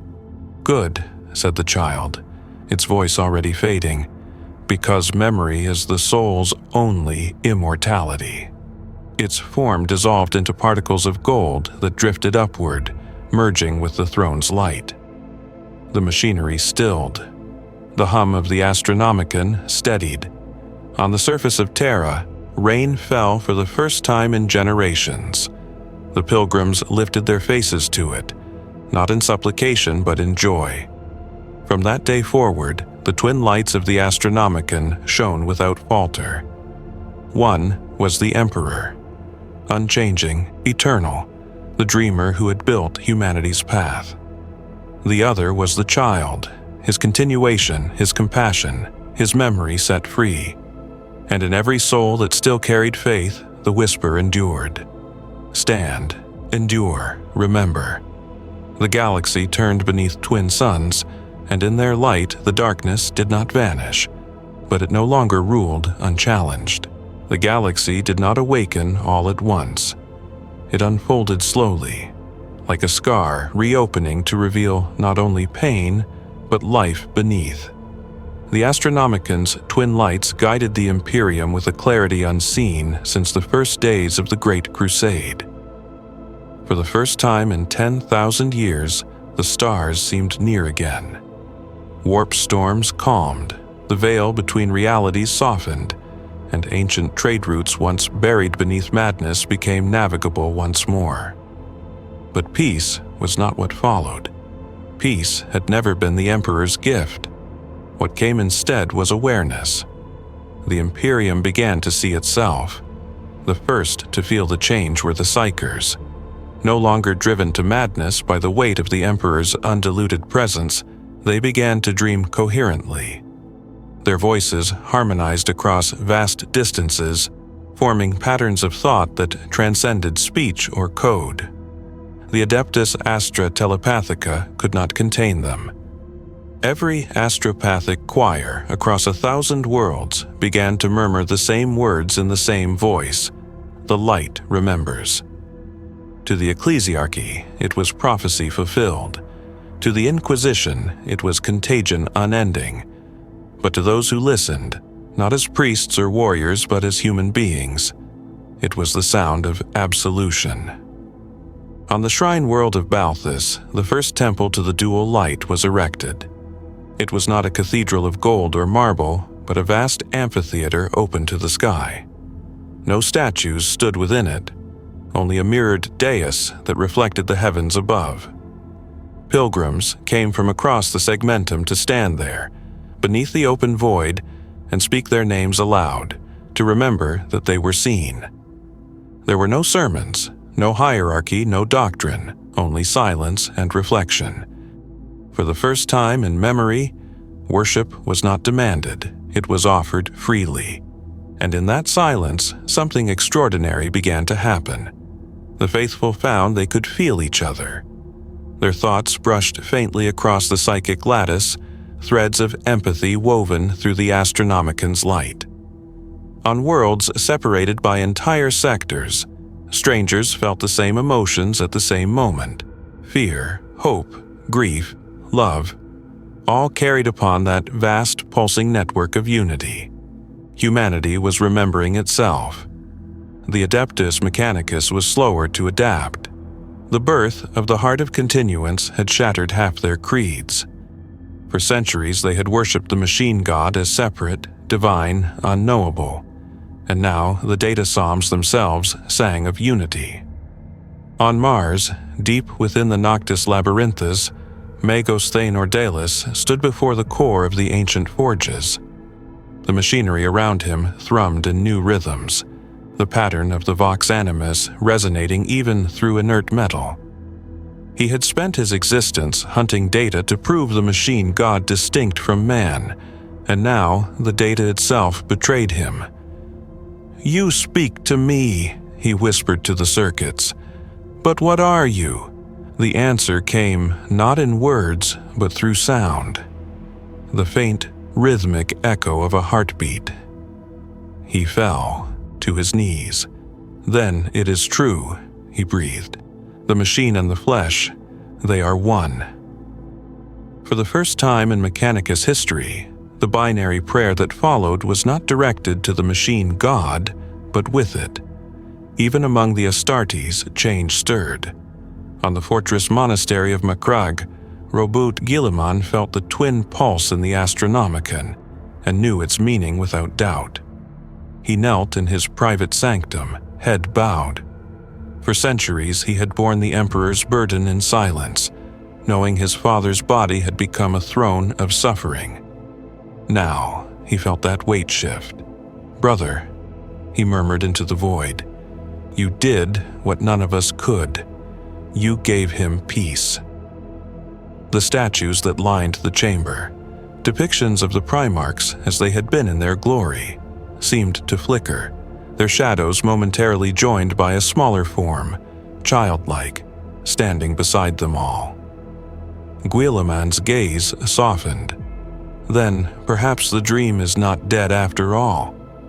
But not all saw light in this transformation. Far beyond the core worlds, where the Imperium's voice had long been lost, the change felt like intrusion. There were those who had built their empires in the dark, the heretical warlords, the traitor princes, the lost sons who had sworn vengeance upon the father who never came for them.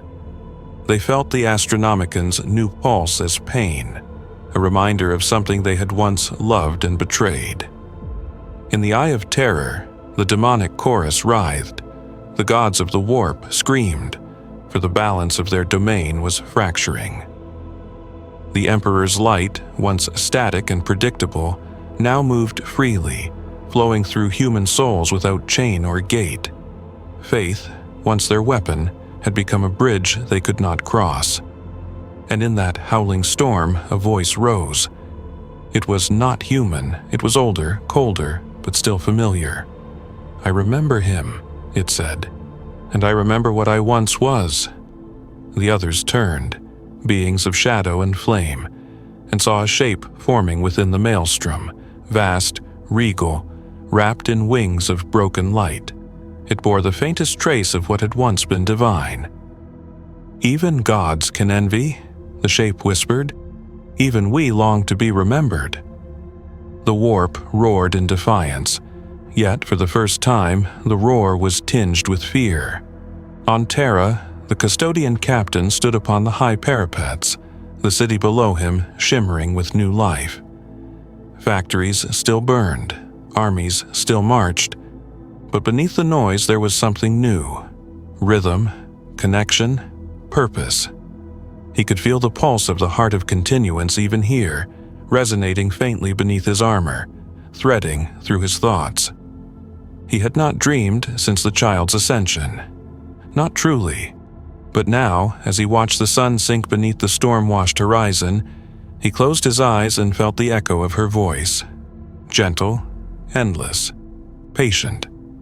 You stood when others knelt. You guarded the throne of memory. Now guard what comes after. He bowed his head, always. And in the silence that followed, the light of Terra pulsed once, brighter than before, as if the world itself acknowledged his vow. The galaxy turned in a quiet wonder, and across its uncountable worlds, the same words rose from billions of lips, uncoordinated yet perfectly unified. The whisper of remembrance spread faster than any fleet, carried not by engines or transmissions but through the quiet pulse of thought. Entire worlds felt it, like the faint echo of their own heartbeats magnified by the cosmos. The Imperium had always been a vast and fragmented body, each world an organ long estranged from the others, but now the twin suns of the Astronomicon bound them again, not through conquest, but through memory.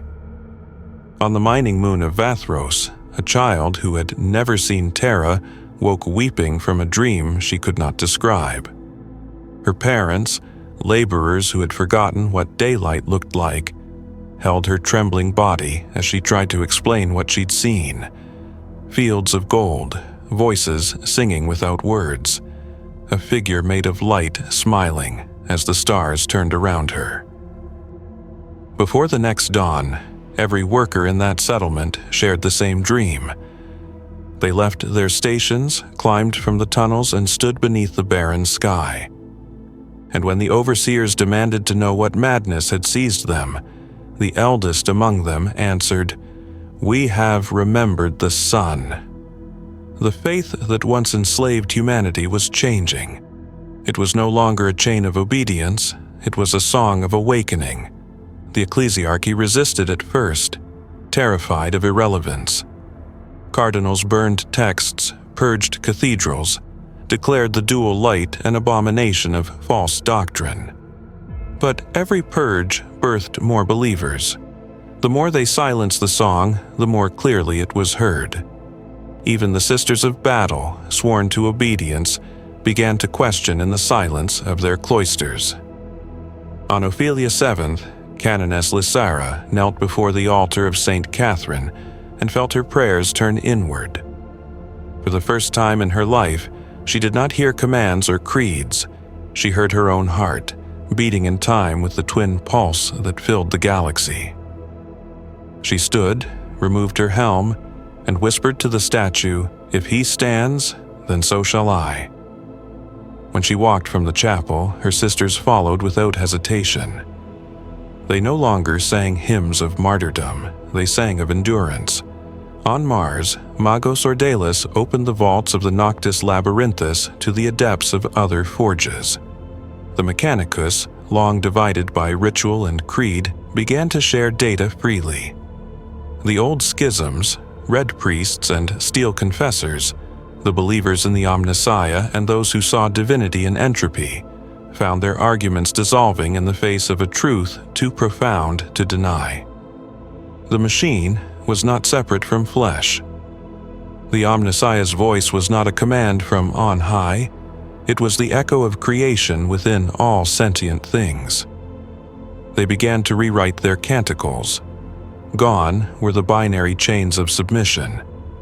The new hymns were simple, slow, resonant. We build to remember. We remember to endure. The changes rippled outward. In the depths of the Segmentum Pacificus, an Astra Militarum regiment known as the Sable Guard found themselves cut off in the midst of a warp tide. For weeks, they braced for annihilation, until the storm stilled.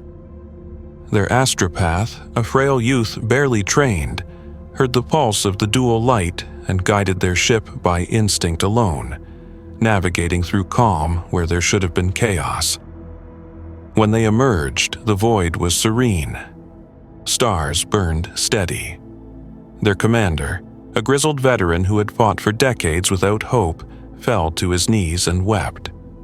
"He does not lead us from thrones," he said. "He leads us through memory." But memory was not gentle. It revealed all things, the light and the shadow both. For every world that rose in wonder, another collapsed in terror. There were those who could not bear the awakening, who saw in the twin suns not redemption but judgment. On penitence worlds, millions took their own lives, convinced that the Emperor's new light was the herald of the final reckoning. On others, rogue psychers claimed to hear other voices within the pulse, dissonant tones that whispered of rebellion, of freedom beyond flesh. Some believed these voices belonged to the lost Primarchs, the forgotten, the damned, those cast into legend. Others whispered that they were something older still, fragments of humanity's own dreaming mind awakening at last. Whatever they were, their arrival fractured the fragile unity once more. The Inquisition, already weakened by doubt, splintered. Some among them, like Inquisitor Severine Vale, embraced the transformation, arguing that humanity's survival depended on embracing its evolving consciousness. Others called for purgation on a scale unseen since the heresy. Fleets burned whole sectors in their effort to contain the cognitive plague, as they named it. The fires of their crusades lit the stars, but the pulse of the twin suns did not falter. For every world consumed by fanaticism, 10 more began to remember. And through it all, the custodian captain watched. He had become legend, the eternal watcher, the voice of the throne. He rarely spoke, but when he did, his words spread through the Imperium like prophecy.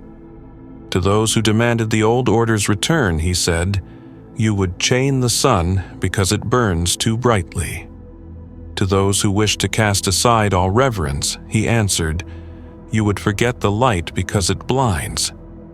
His task was not to lead, but to hold the balance, to ensure that remembrance did not curdle into worship, nor freedom into chaos. He knew that balance would be tested soon, for beyond the edge of the known galaxy, in the space where light itself hesitated to travel, something stirred. Long before the Emperor's time, there had been a silence there, an old, patient intelligence that had watched humanity rise and falter. It had slept through the Age of Strife, stirred during the Great Crusade, and recoiled when the warp bled into reality. Now it listened again. From that silence came a voice unlike any the galaxy had known, cold, deliberate, endless. "You remember," it said, "then so must we." The stars around that region dimmed, signals vanished. The void took breath. The Necrons were awakening, and in their perfect, lifeless minds memory was not mercy, it was weapon. The age of remembrance had come, but remembrance, the captain knew, was never without cost. He turned once more toward the throne, where the child's voice still murmured faintly within the hum. "They come," he whispered. "Then we will endure," she answered. The galaxy waited, poised on the edge of revelation and ruin. Continue? The silence that followed the awakening of the Necrons was not a void, it was a listening.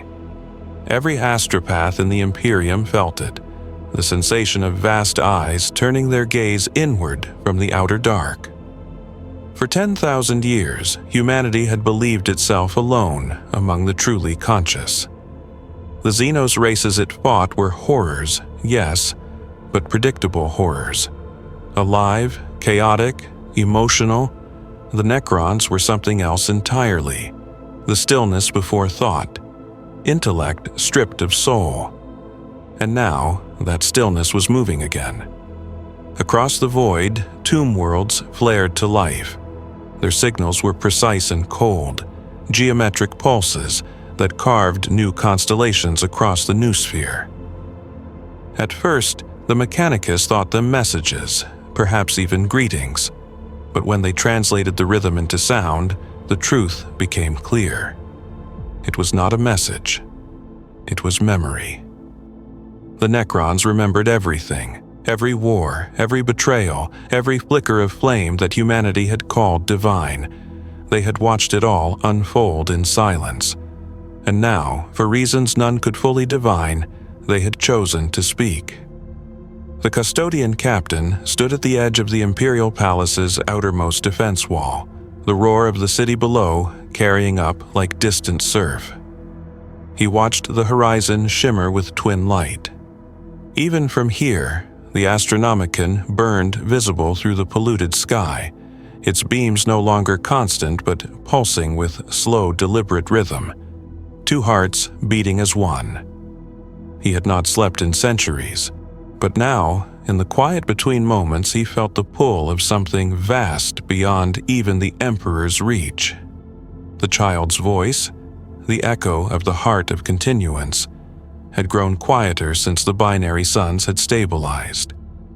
She was not gone, but her tone had changed, less immediate, more contemplative, like one who had turned her gaze outward, watching the stars rather than the throne.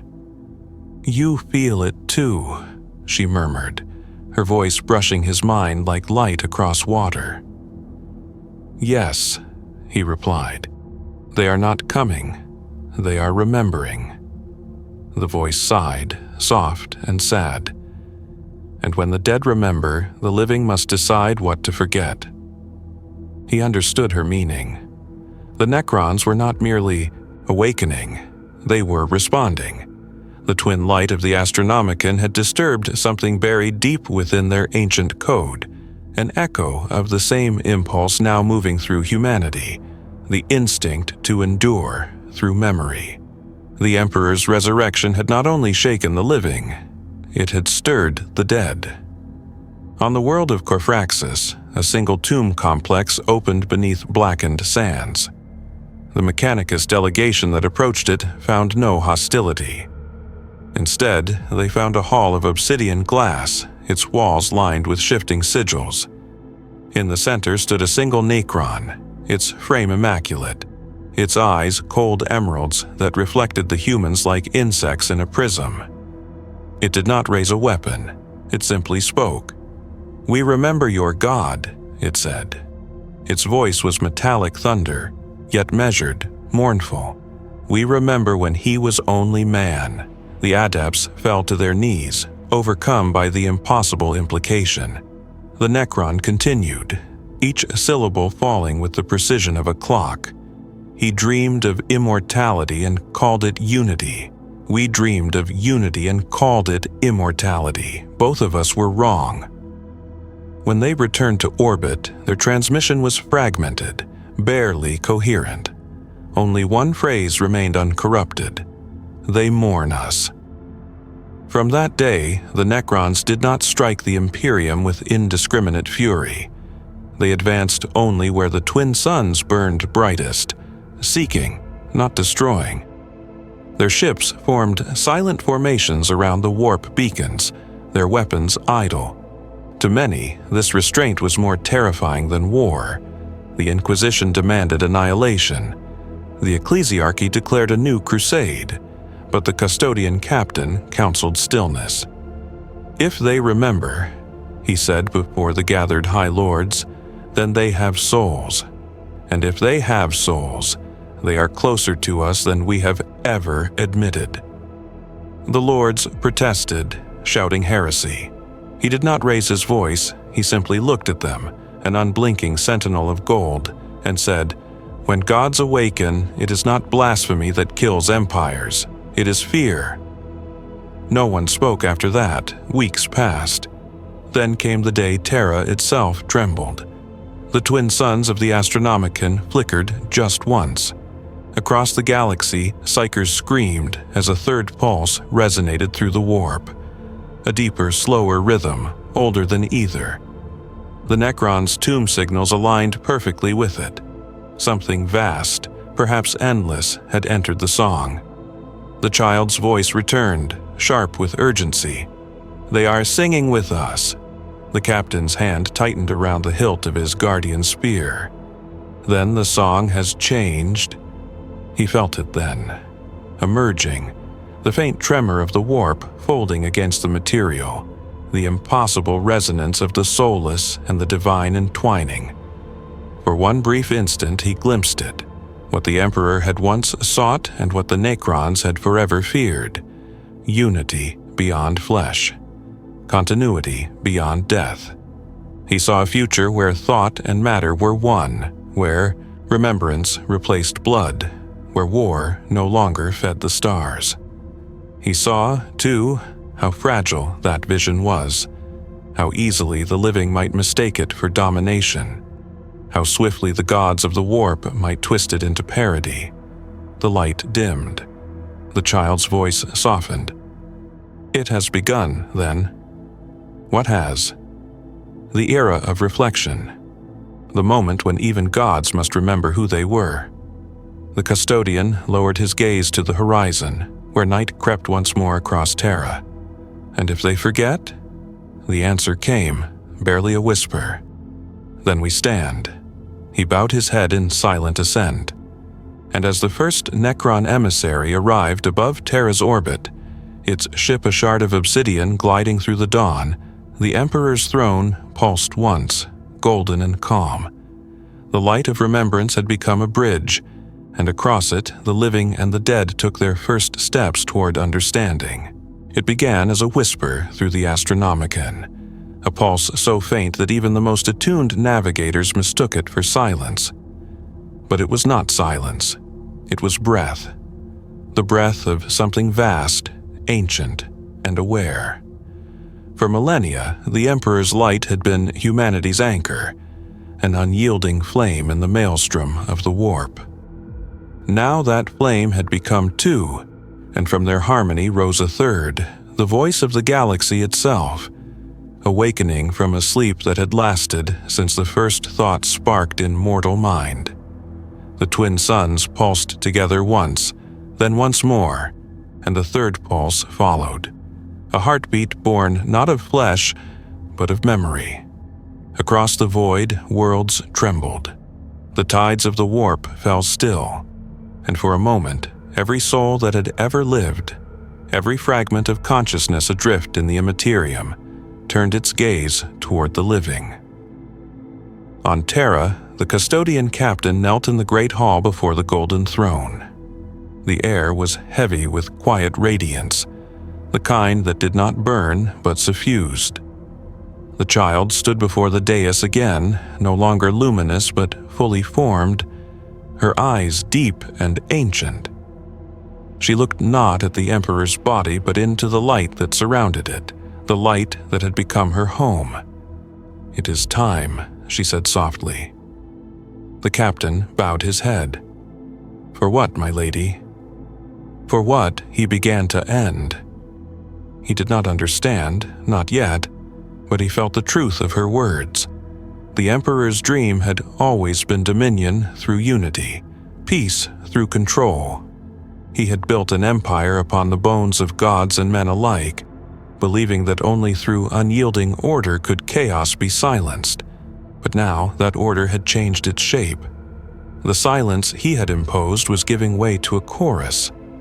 The child raised her gaze toward the ceiling, where the symbols of the Imperium were carved: Aquila, lightning, the sigils of conquest.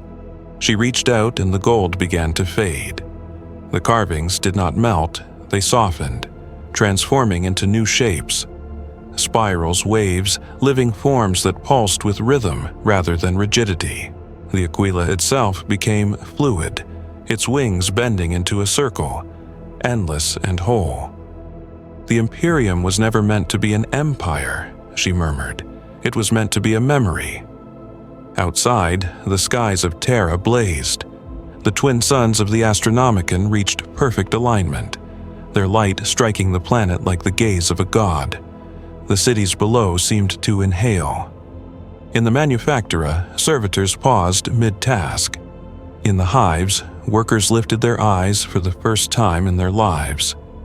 Even in the black depths of the underhive, the light reached. And in every mind, a single image formed, a plane beneath two suns. The same vision that had begun it all. billions of human beings stood there, shoulder to shoulder, not kneeling, not afraid. Among them walked the saints, the lost, the fallen, Astartes and guardsmen, psychers and laborers, even the shadows of those long dead. They were not divided by time or creed. They were one body, one memory, one will. At the center of that vision stood the child, her hand outstretched toward the horizon.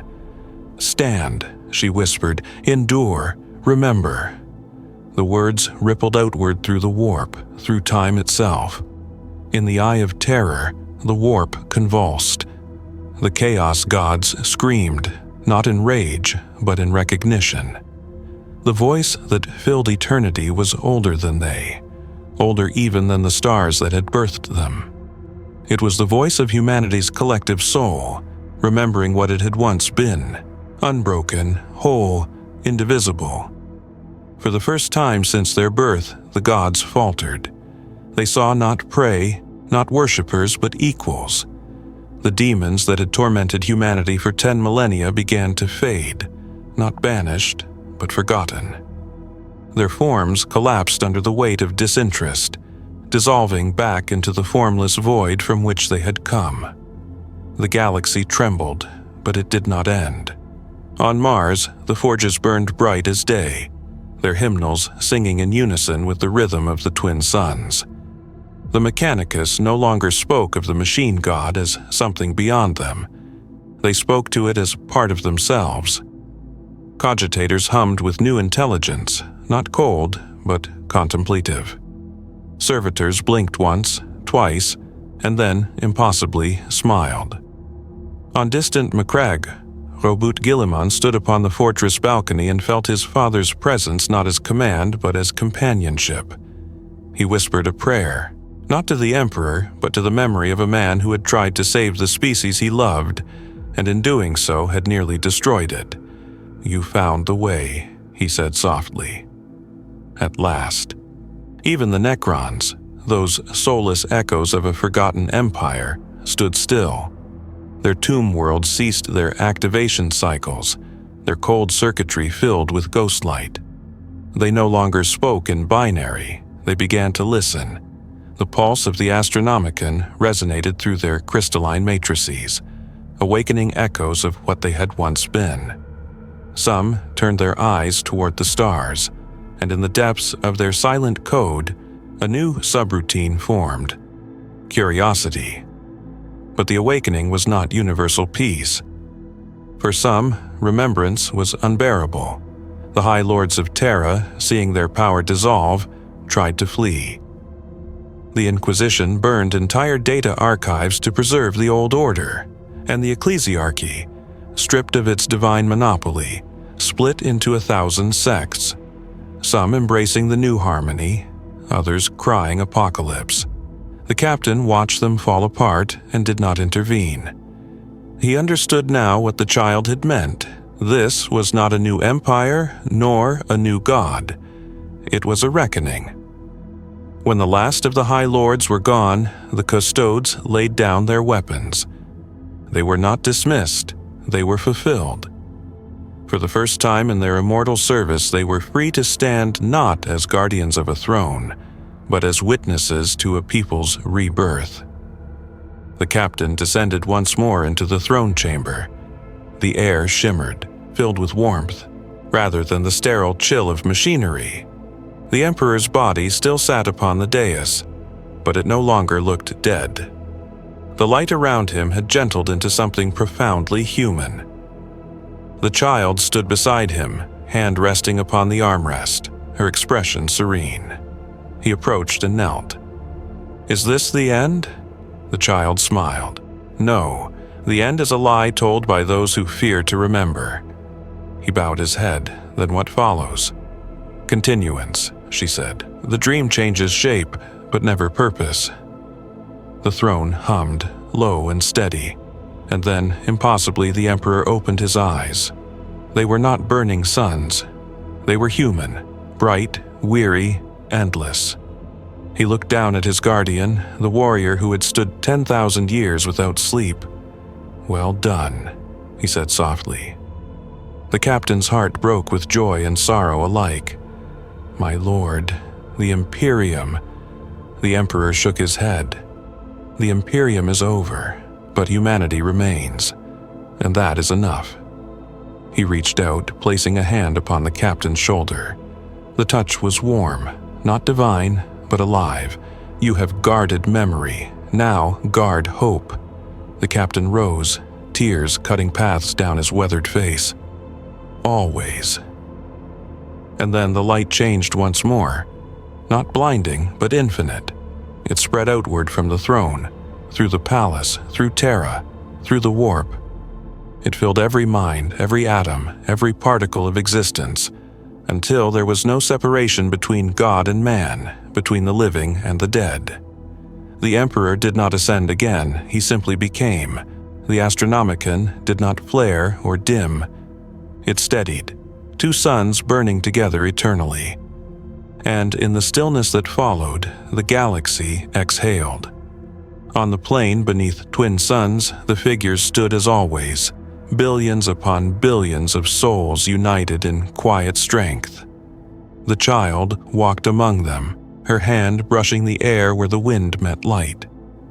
The custodian captain stood beside her, armor gleaming faintly in the dawn. "It was never about worship," he said. "No," she replied, smiling. "It was always about remembrance." He looked toward the horizon, where the suns rose together. "Then the war is over?" The child shook her head. "War never ends, but neither does love." They stood in silence, watching as the twin lights climbed higher, casting long shadows that merged into one. And somewhere in the vastness of the cosmos, a voice spoke, not as command, not as prayer, but as memory itself. "Stand, endure, remember." The galaxy obeyed. The age of the Emperor had ended. The age of man had begun.